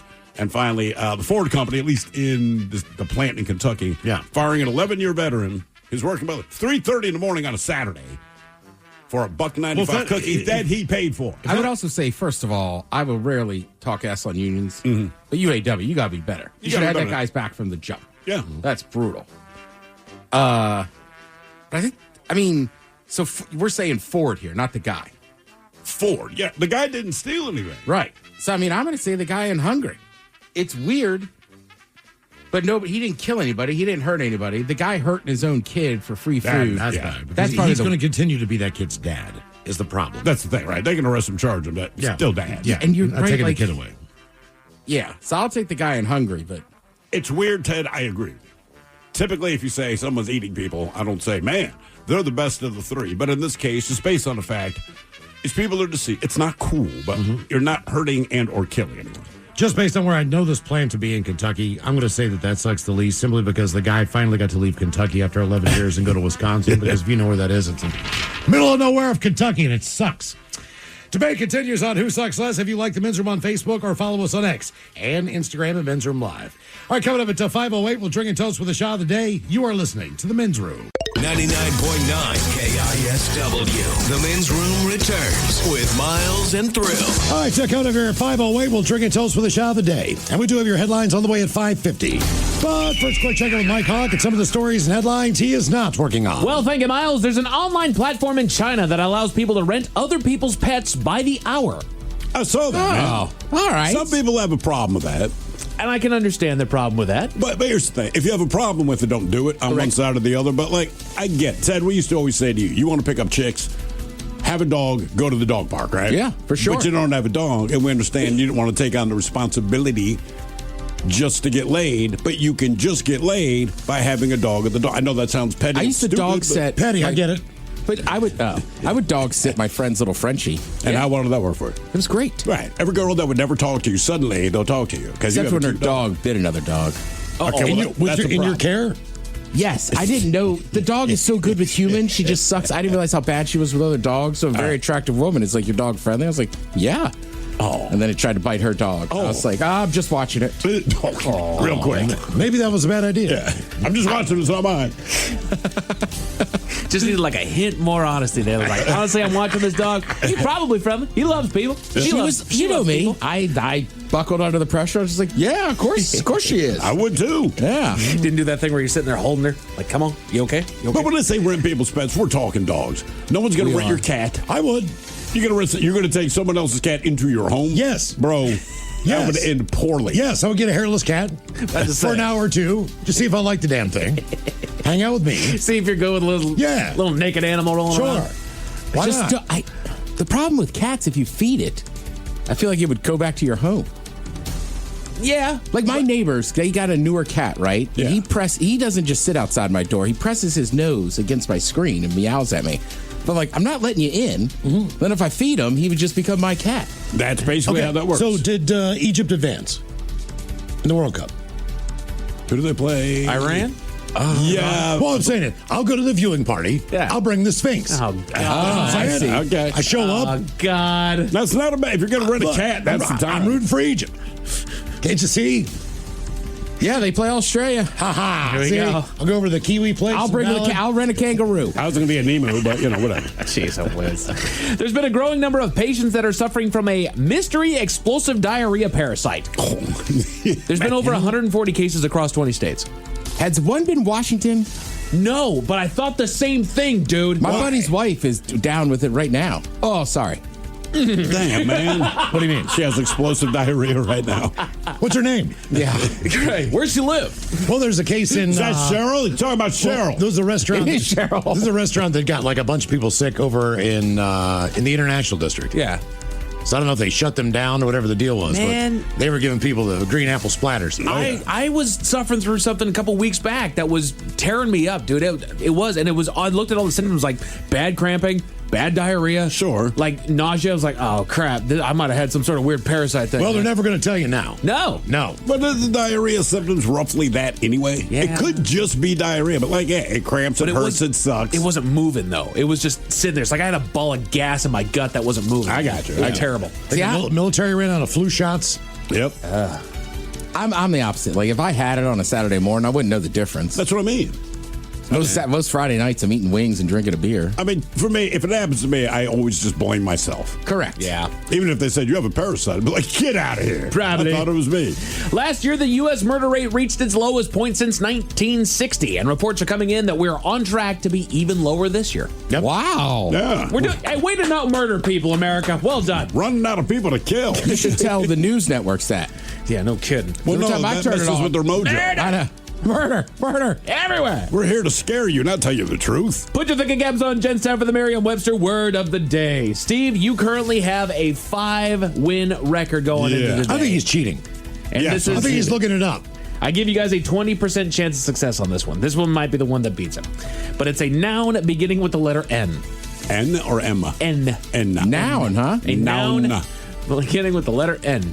But this is a very rich or important person. I've only ever heard this word used once in a children's movie, and I didn't know what it meant then, and I now know what it means. A very rich or important person beginning with the letter N. So obviously it's not noble or nobility. Yeah. Correct. Only heard this word. Nepo baby. Nomad? Nomad, No, no. it said important, not rich. Steve, any final guesses here? I'm going to give you a word that starts with the letter N. No. Okay. Nabob.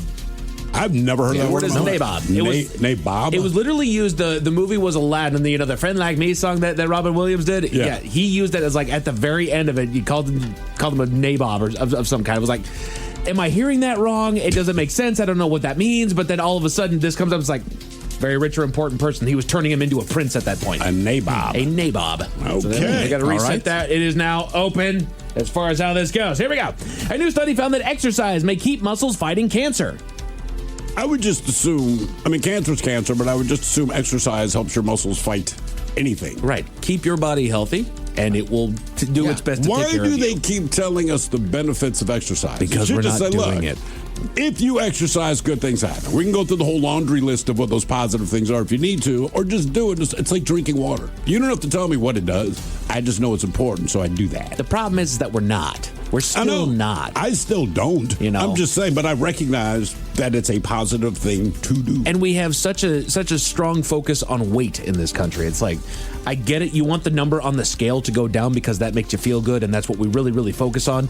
Overall health makes that happen too. I would say don't worry so much about the number on the scale because muscle is heavier than fat. It is. The image in the mirror will let you know. And that's what fat Some people people need to lose weight before they can do a lot of exercise. Absolutely. I mean, no doubt, no doubt. Back. and Absolutely. It starts with getting healthy.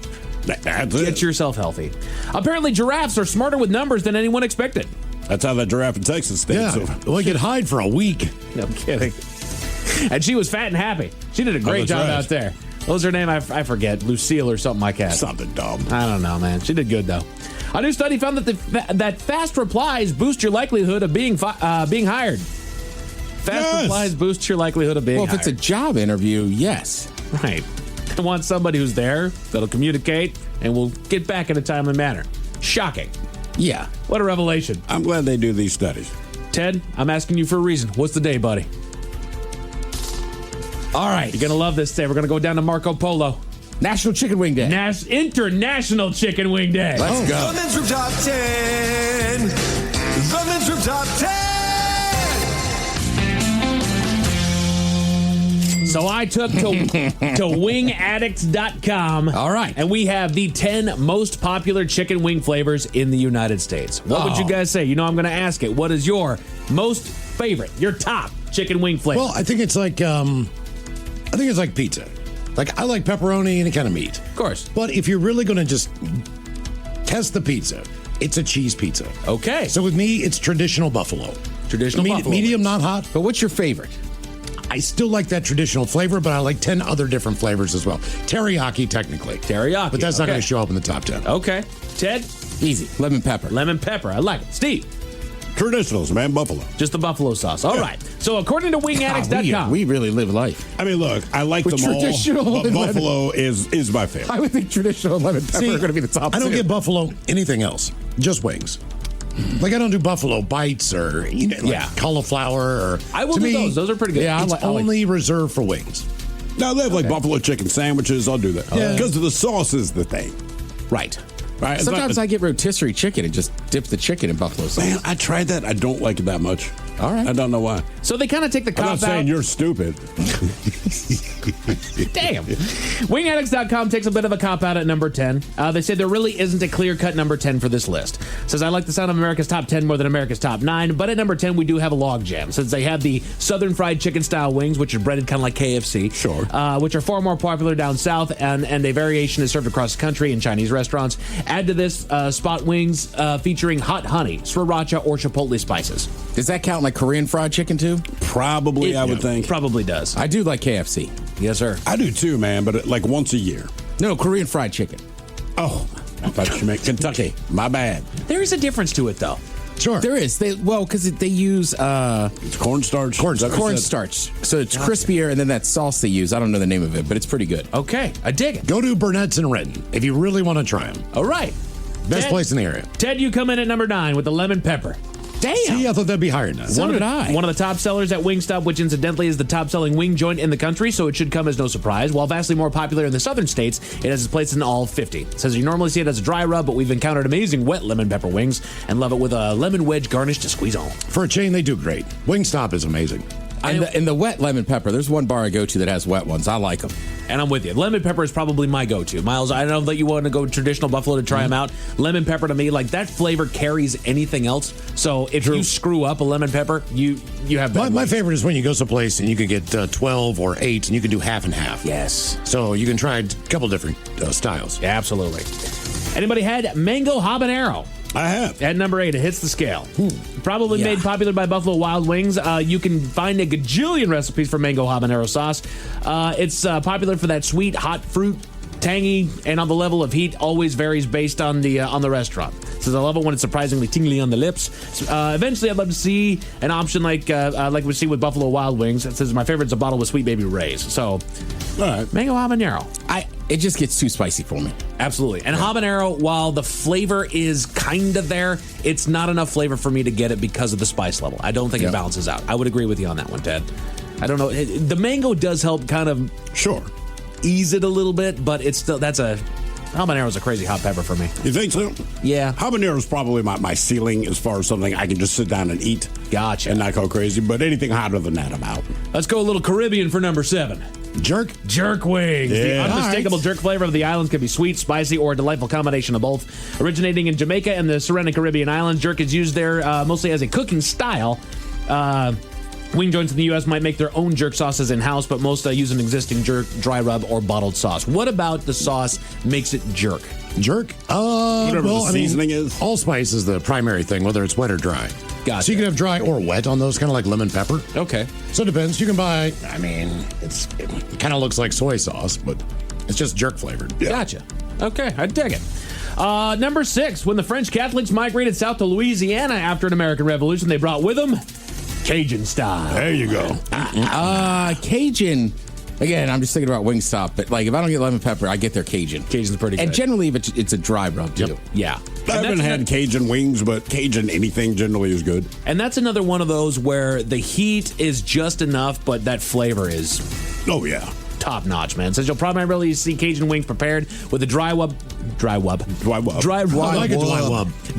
of paprika, cayenne, oregano, garlic powder, and black pepper, often mistaken for Old Bay. I was going to say, Mike, have you had Old Bay wings? No, but that does actually sound really good. If you're on the East Coast and they got them, order them.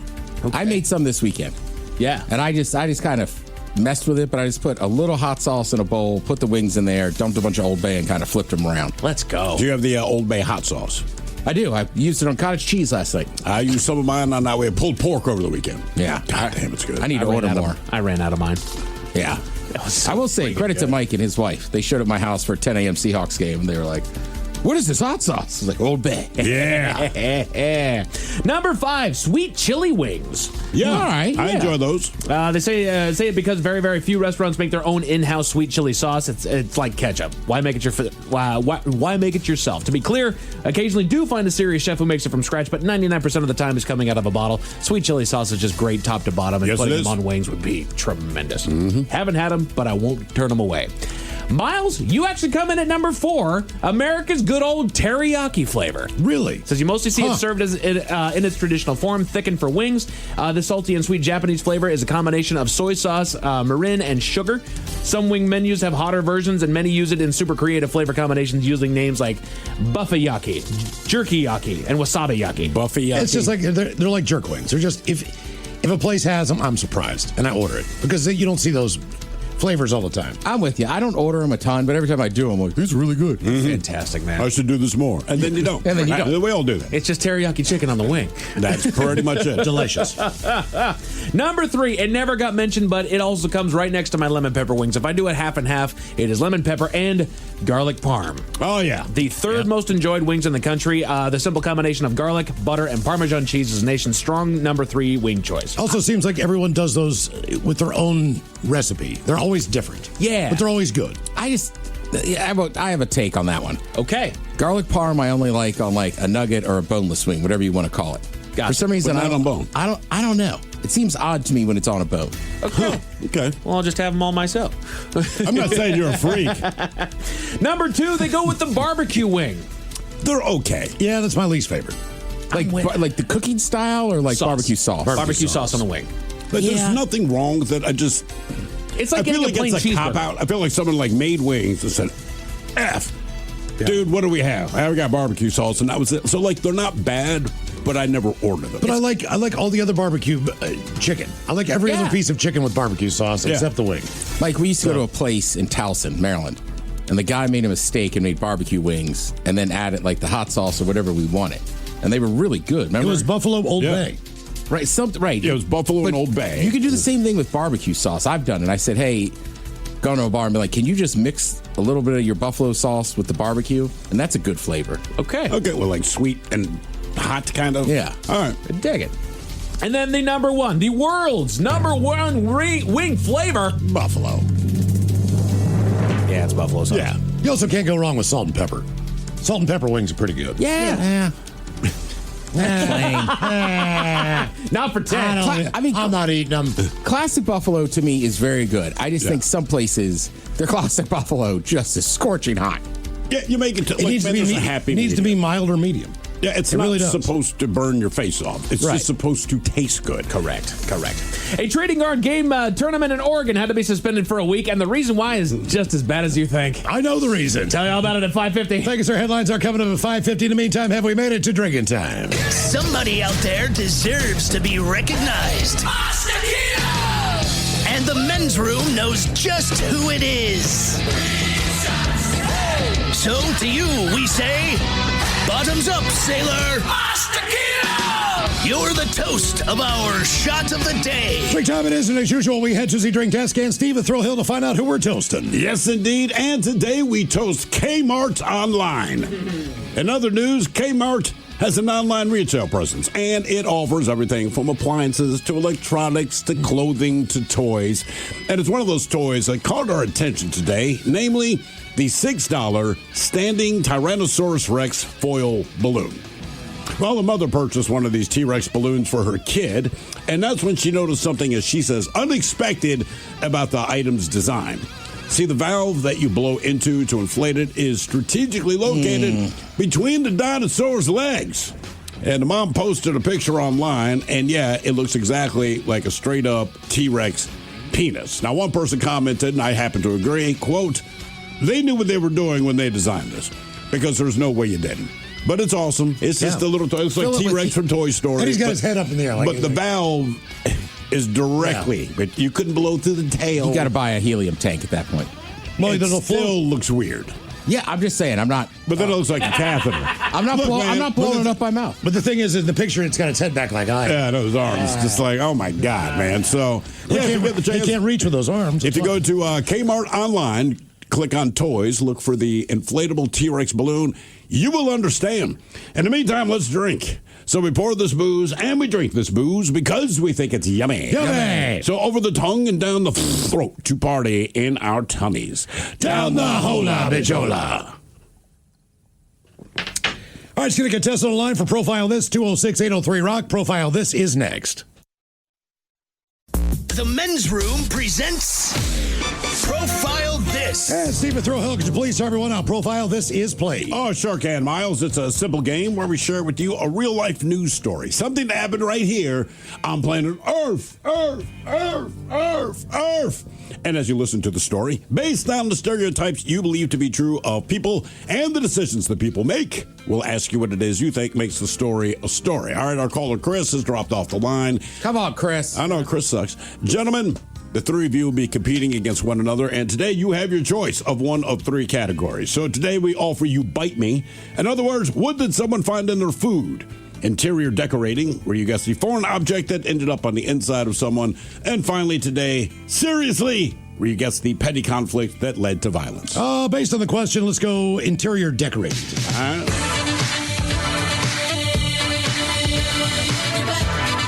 Doing it in the butt.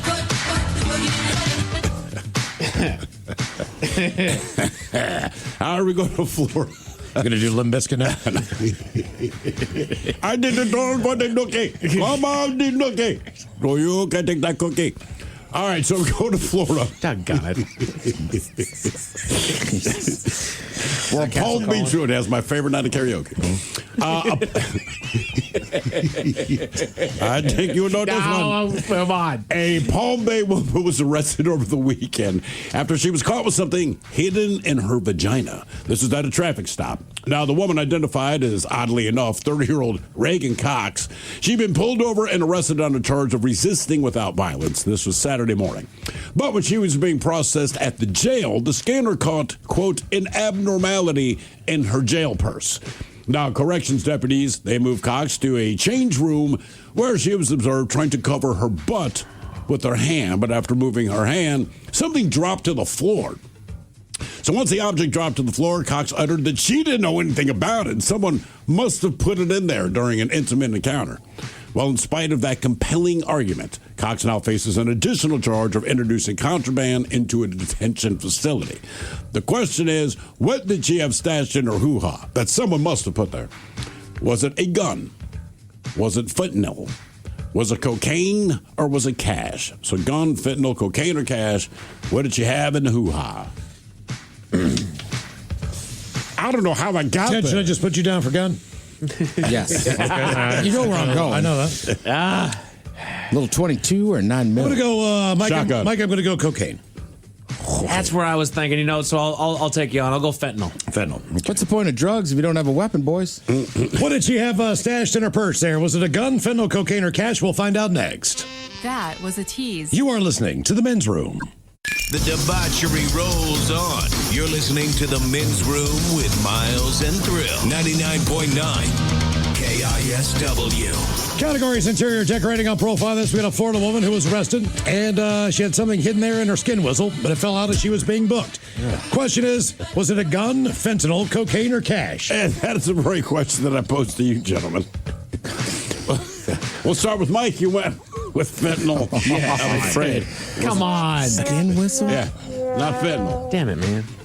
Ted Smith, you went with gun because you're Not always a going gun. to. And not a gun. Try harder, ladies.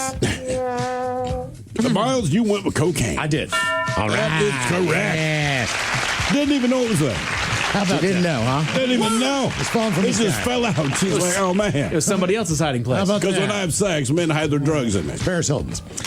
Now, for all TV news all the time, it's time for TV Time with Ted.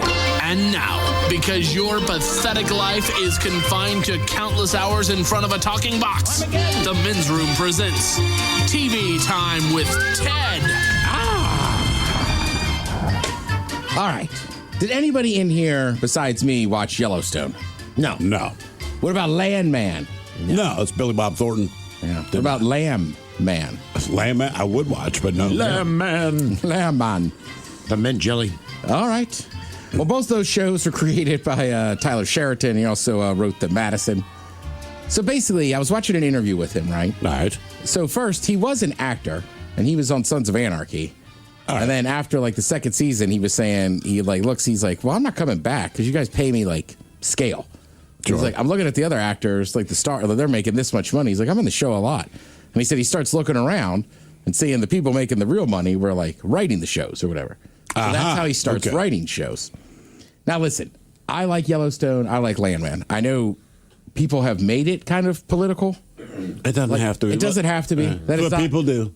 Right. The only thing I will always say about Yellowstone is that people miss the goddamn point. A lot of that show was about saving the Dutton Ranch and not having development. Right.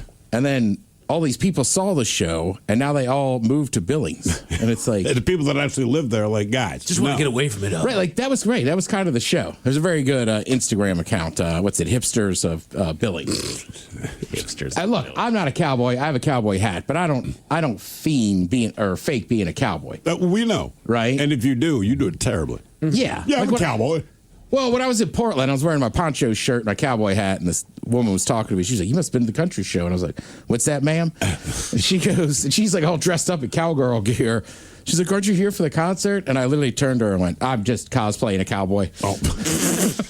Was she disappointed? You folded that easy, Ted. Well, she also had a boyfriend, so I was like, "There's no reason to keep faking." Oh. Right? But So why were you dressed as a cowboy? I wasn't. I just had on like a polo, a poncho, like button up that's burnt orange, like Texas. Okay. Then my cowboy hat, but I was sitting at a bar, so they couldn't see that. Like I'm just wearing shorts and Air Maxes. Like I'm not wearing boots. Right. So they just came over, and I was kind of, I'll just say altered. So I just kind of went, "Ma'am." And Oh my God! Right, and I got in one more like cowboy term, and then she really got into it, like. Me and my husband or boyfriend, I was like, I'm just cosplaying. How'd he lasso you there, Philly? Basically, right? Hey there, Buttercup. That's right. So anyhow, he wrote these shows, and people get on him or whatever. But he just said he doesn't care about winning Emmys. He'd rather tell heartfelt stories. He says, I'm pretty common, and I like to tell stories that common people are going to understand. That's most of America. My goal is to sit somebody on their couch and move them, make them think, make them laugh, scare the crap out of them, excite them. That's what I want to do because that's what I want from a show. So He's obviously done that. Yeah. He's done a great job. I mean, Yellowstone was great. I mean, when it got towards the end, like any show, it gets a little ridiculous. Of course. Also, I like that he just blatantly talks about he rage baits his critics. I don't care what they think. It annoys the crap out of me. I don't care. F them, honestly. Ooh, all right. Good for him. Honestly, that's what your art should be. You make it for yourself. Make it something that you're going to enjoy, something that entertains you, and then put it out there. And if the other people enjoy it, bam, there you go. Well, that's what you can always tell. Because like I said, in October, they'll start releasing all the movies they hope get nominated for Oscars, right? That's just time and it's tradition. But it always amazes me how many directors and or actors get pissed that the movie didn't get nominated. Like, that's why you're making the movie? Like, why don't you do it for joy? You might be surprised how people respond to it. Put your passion into it. Well, the other problem is that, again, outside of sports, almost any award is kind of objective. It absolutely. You know what I mean? It's up to these people to decide whether you're art or this or that, or you know what I mean? Like, I still think the Oscars should have a comedy category. 1,000%. But they don't. I mean, it's like you look at The Rock. Like, that's a very successful movie star. He's not in stuff that's going to actually. I really liked Smashing Machine, and critics liked it. Just people just didn't like it. Sure. So like he's probably never going to win an Oscar, but it's like the guy banks. People go see his movie. But like in the world of Rotten Tomatoes, right? A lot of times you see the critic review like 25%. Audience review is 87%. If I'm a director or actor, the audience is what I care about. And there's nothing against critics. You have a job to do. We understand that, but you're wholly irrelevant to an enterprise that's out to make money, right? So Star Wars got panned by critics, and maybe it hurt George Lucas's feelings, but now he owns the world that you live on. So it's like, look, if I'm on that, like, I don't care what the critics think. You care what the audience thinks because you're making whatever you're making. Yeah. For the audience. But also, if you're a critic, okay, your job is to be critical of someone else's art. Sure. You're not making art. Right. So the person who makes the art, one way or another, they should feel good about themselves because someone cares enough to think it's important enough to judge what they do. Yeah, that's true. That's true. Yeah. I mean, look, it's the same with food critics, right? Sure. Like, it's like we always joke around about asking a waiter what their favorite dish is. It's like, well, that waiter might have a completely different palate and what they like than you do. Yes. But I get it. People ask. But yeah, like food critics sometimes, it's like, if you want to go eat at LaFonte's, go ahead. They're grilled scallop. Dude, they know how to cook. It's not freaking hard. Jesus Christ. Yeah, there was a restaurant on Capitol Hill I went to once, and everybody kept raving about it and stuff. And I was like, it's good. They charge you $25 for 3 whole chicken wings. But I think sometimes it must be good. Better have been Dunk. It wasn't. You could see it in my body language and hear me saying, like, I was like, all right, I don't get it. Whatever. Was it a one-page menu?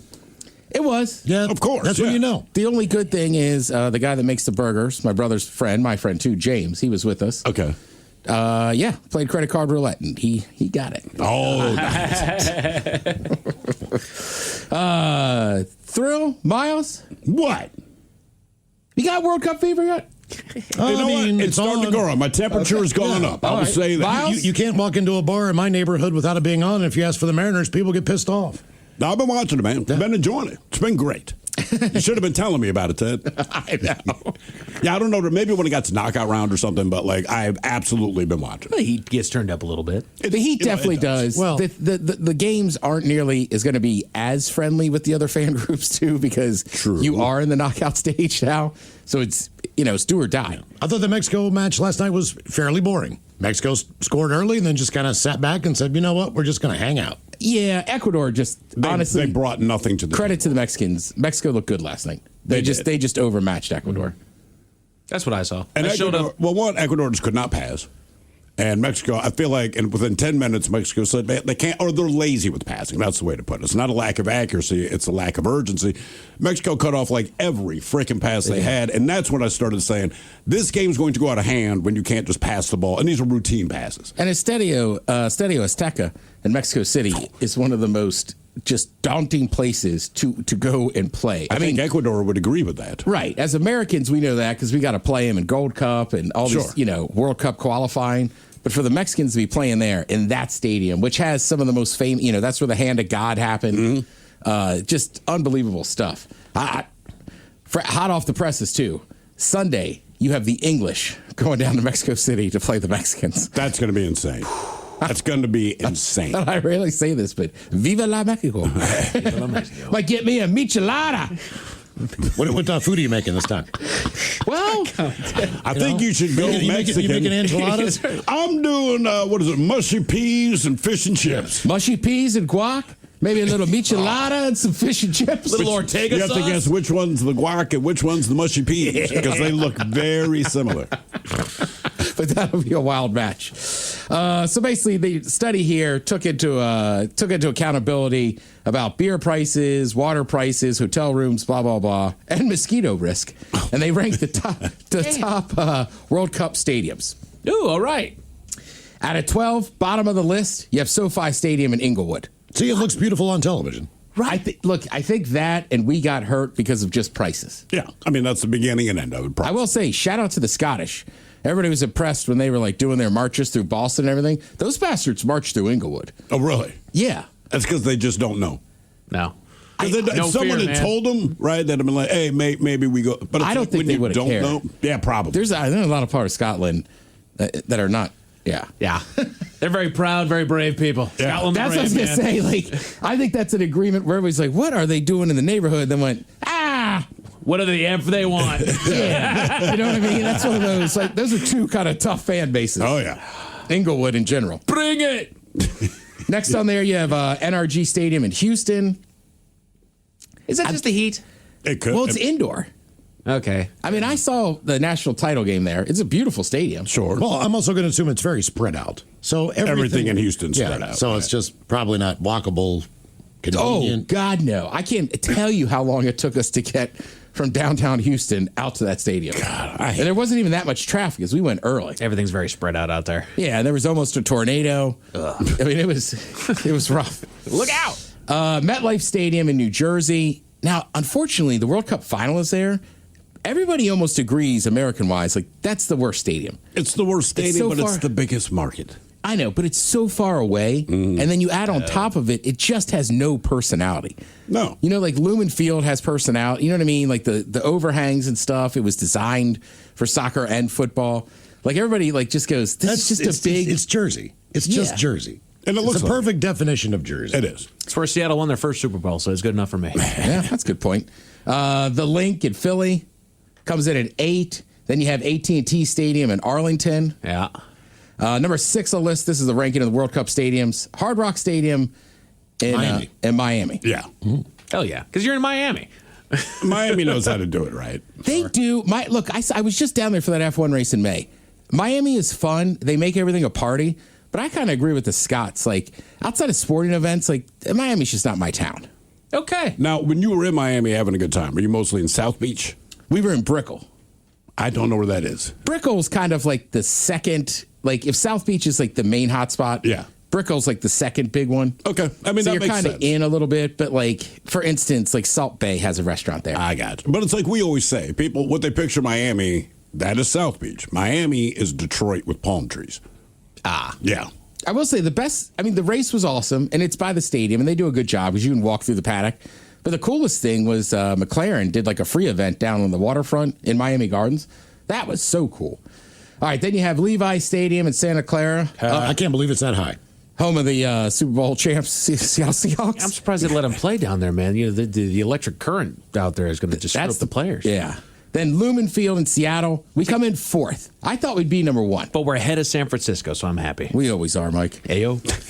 Then you have Mercedes-Benz Stadium in Atlanta, Georgia. That's got to be prices. Well, it's a nice stadium, but that one ranked up high. All the World Cup, they're just like, Atlanta, we can afford stuff. Atlanta does a new stadium every 3 years. That's so that'd be nice. nice. But hey, now the Chick-fil-A's open. Here's one that boggles my mind. Arrowhead. Really? Number 2. Listen, the stadium, when you're inside, I thought was cool. It is not close to a goddamn thing. But the environment during a Chiefs game is awesome. So I got to imagine that if you get enough fans all together cheering for the same thing, and it's loud, they're the one that beat us for the volume, and it's massive. The price, it's Kansas City. It's got to be cheaper. Yeah. And then number 1, they put Gillette Stadium up there in Foxborough. Okay. All right. Home of the Patriots. Yeah. I don't know what anybody else is doing tonight. I'm going to watch this Bosnia-Herzegovina are they country. playing tonight? They are. They're playing a little country called the United States of America. Very good. Thank you, Ted. We appreciate it. You're listening to The Men's Room. The Men's Room returns with Miles and Thrill. Now, let's see what's happening in the real world. All right, here we go. Kmart is now selling a blow-up T-Rex that really wants inflated. Meanwhile, because of bad hygiene, nerds in Oregon are totally devastated. A bride's sister ruins her wedding day by giving birth. New Jersey man who killed 2 teens will now find out what his ass is worth. And today's rescued animal is a dog found 1,000 miles from home. It is time for your headlines. Now, it's time to hit the headlines. Here's my car. All right, top story. We're going to Oregon, where a tournament had to be suspended. I completely wrote that wrong. We go to Oregon, where a tournament had to be suspended. Oregano. A game store in Beaverton was set to host a Yu-Gi-Oh! Trading card game tournament, but had to postpone the event due to some complaints. Thankfully, they give us an explanation. As they recently posted an announcement on their Discord server, quote, "We regret to inform you that there will be a 1-week suspension on our local events. We have had issues with people mistreating the restrooms and multiple bad reviews because of poor hygiene."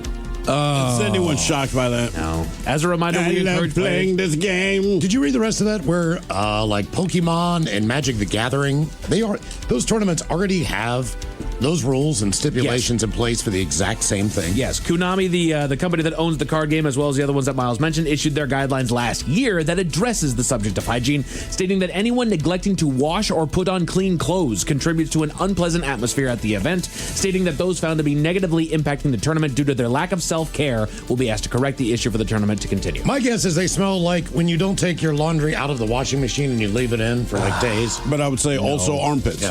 I think it's both of those things. But would you say mistreat a bathroom? That tells me your diet of Red Bull and Doritos has an adverse effect on the aroma that escapes out of it. And I'm not going to lie, dude. I find myself doom scrolling from time to time, and I catch videos that are satire of what people go through when they get in there. And of course, it's caricaturized and whatnot. Sure. The comments are full of people saying this is not an exaggeration. I mean, obviously it's not, man. People like that, they'll just crap themselves as a defense mechanism. Like, now you can't think straight. Like, yeah. I mean, look, stereotypes exist for a reason. Yeah. And that's all. This is not helping their cause. I picture all of them looking like comic book guy from The Simpsons. Yeah. And there's no need for me to take a shower. Right. And of course, it's not everybody, but you know that guy. If you're in these tournaments, people that it stinks that right. bad. If you're in these tournaments, you know that guy. I ended up behind one of them. Lady and I, we went to a WWE event, and I understand that those people, they can get that way. There was some dude. I always call him Wolfman because for whatever reason they have that shirt that's got the wolf that's howling at the moon. Of course, yeah. They got the long hair, and I walked behind this guy going to my seat, and I distinctly picked him out by his smell because it was such a funk that would not quit. I veer off of this guy because I can't sit in his draft any longer. I eventually get out around him. I got to hit the head before we go sit down. I get in there, and I'm underway at the urinal. I don't see anybody. I know Wolfman is in here now. Oh. There's that aura. And this is a public bathroom. This is a public bathroom. And there's a lot of smells in the bathroom. You've been at a public event where everybody's going. There's a few guys that are in the stalls taking care of business, so there's smells in there. I knew Wolfman was in there, and sure enough, I go to wash my hands like, there he is. I knew you were in it. Shower! Like, I'm playing on stereotypes. Plus, like, look, it's not like I wash my jeans after every wear, but you gotta wash them sometime. At some point. And if I'm going to go to a public gathering, I'm probably going to put on my best stuff. Not nicest, just the freshest. Well, clean. Horrible story out of New Jersey as 2 teenage girls were run down. An 18-year-old man told the terrifying story of driving through a neighborhood one day when he was carjacked by an unknown assailant in a red mask, wielding a knife. He gave up his car, but only found it later after it was found at the scene of a murder in which 2 17-year-old girls were intentionally hit and killed while riding an e-bike. Luckily, justice will be served as authorities were able to check the dash cam that was installed in the vehicle, showing that our man never got carjacked at all, and he ran over the girls himself. Jesus, man. He was 17 as well at the time of the murder, but luckily he's since turned 18, and the case is going to adult courts, where he is facing charges of first-degree murder. Did he know them? That's what I wondered. Because they talked about how the dash cam footage showed him passing them, turning around, and coming back. Jesus. So that is evil.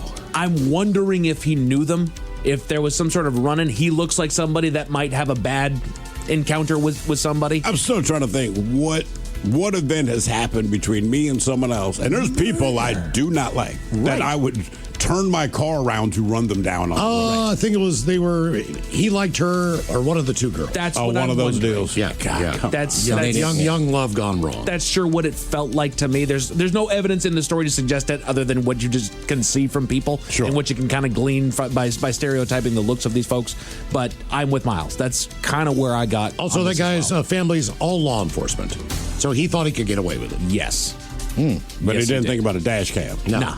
Too much.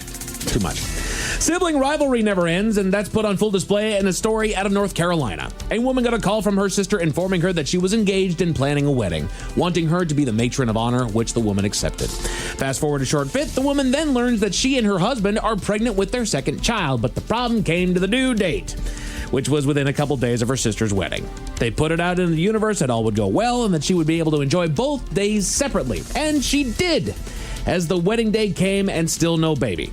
The morning of the wedding, the woman woke up to her water breaking. And she had to call and tell her sister that she wasn't going to be able to make it.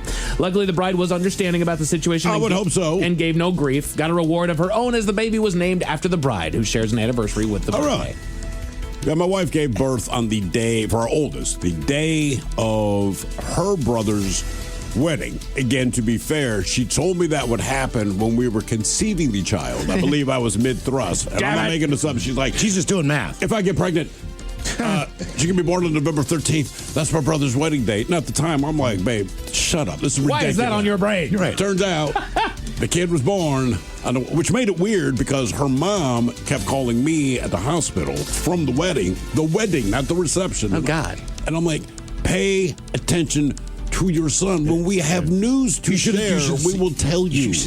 That's really ironic. I'm thinking of your brother's wife. I know. Just in case those stories have a bad taste in your mouth. Thankfully, there's good news. We go to Florida, where a family's back together again. A local family came to the awful realization after not being able to find their 13-year-old Shih Tzu that had snuck through a gate and was officially missing. They searched for a while, holding out hope that he would wander his way back home, and after nearly 2 months, they got a phone call. An animal shelter that said that he had been found outside of a police station, and they scanned his microchip. That's when both parties got to learn that he had traveled 1,000 miles up to New York. Yeah, he went back home for the winter. Apparently, he was also sporting a tag with the name Yuri, and a Facebook post was found from someone on Long Island that the family believes shows their dog in the photo. A police report was filed, though they were told no crime had occurred. Now the senior dog is back home and meeting a new family members that arrived in his absence. Oh, I'm sure he'll love that. That dog totally got nabbed. They put a new tag on him? They did. Yeah. His name's Yuri. This is Yuri. Men's Room Sports, you got more World Cup coverage on Fox as well as baseball on ESPN. The final match between the Mariners and the Angels will take place tomorrow evening instead of this afternoon, probably because there was a game earlier this afternoon downtown and we just don't want to combat that. Yeah. As far as your weather, overcast and a low of 55 tonight. Tomorrow should be cloudy with a high of 65. That is it for your headlines. With that, Mike Hawk is out. Thanks, sir. Appreciate it. Head chef, you go grilling tomorrow, or things you should not grill. Things you should never grill. With Ted's Meat of Including Toast. Of course, the game Big Dummy as well. Lovely Jolene coming up here in just seconds. Yes, indeed. It's all true, but in the meantime, well, we be all about this bitch. So until tomorrow, please do what you do best. And for Aletha's sake, stay beautiful. The Men's Room has been taped before a live studio audience. Wardrobe and makeup provided by Mantastic Limited. This has been a presentation of the Men's Room Radio Network. Oh, man! A Double Flush production.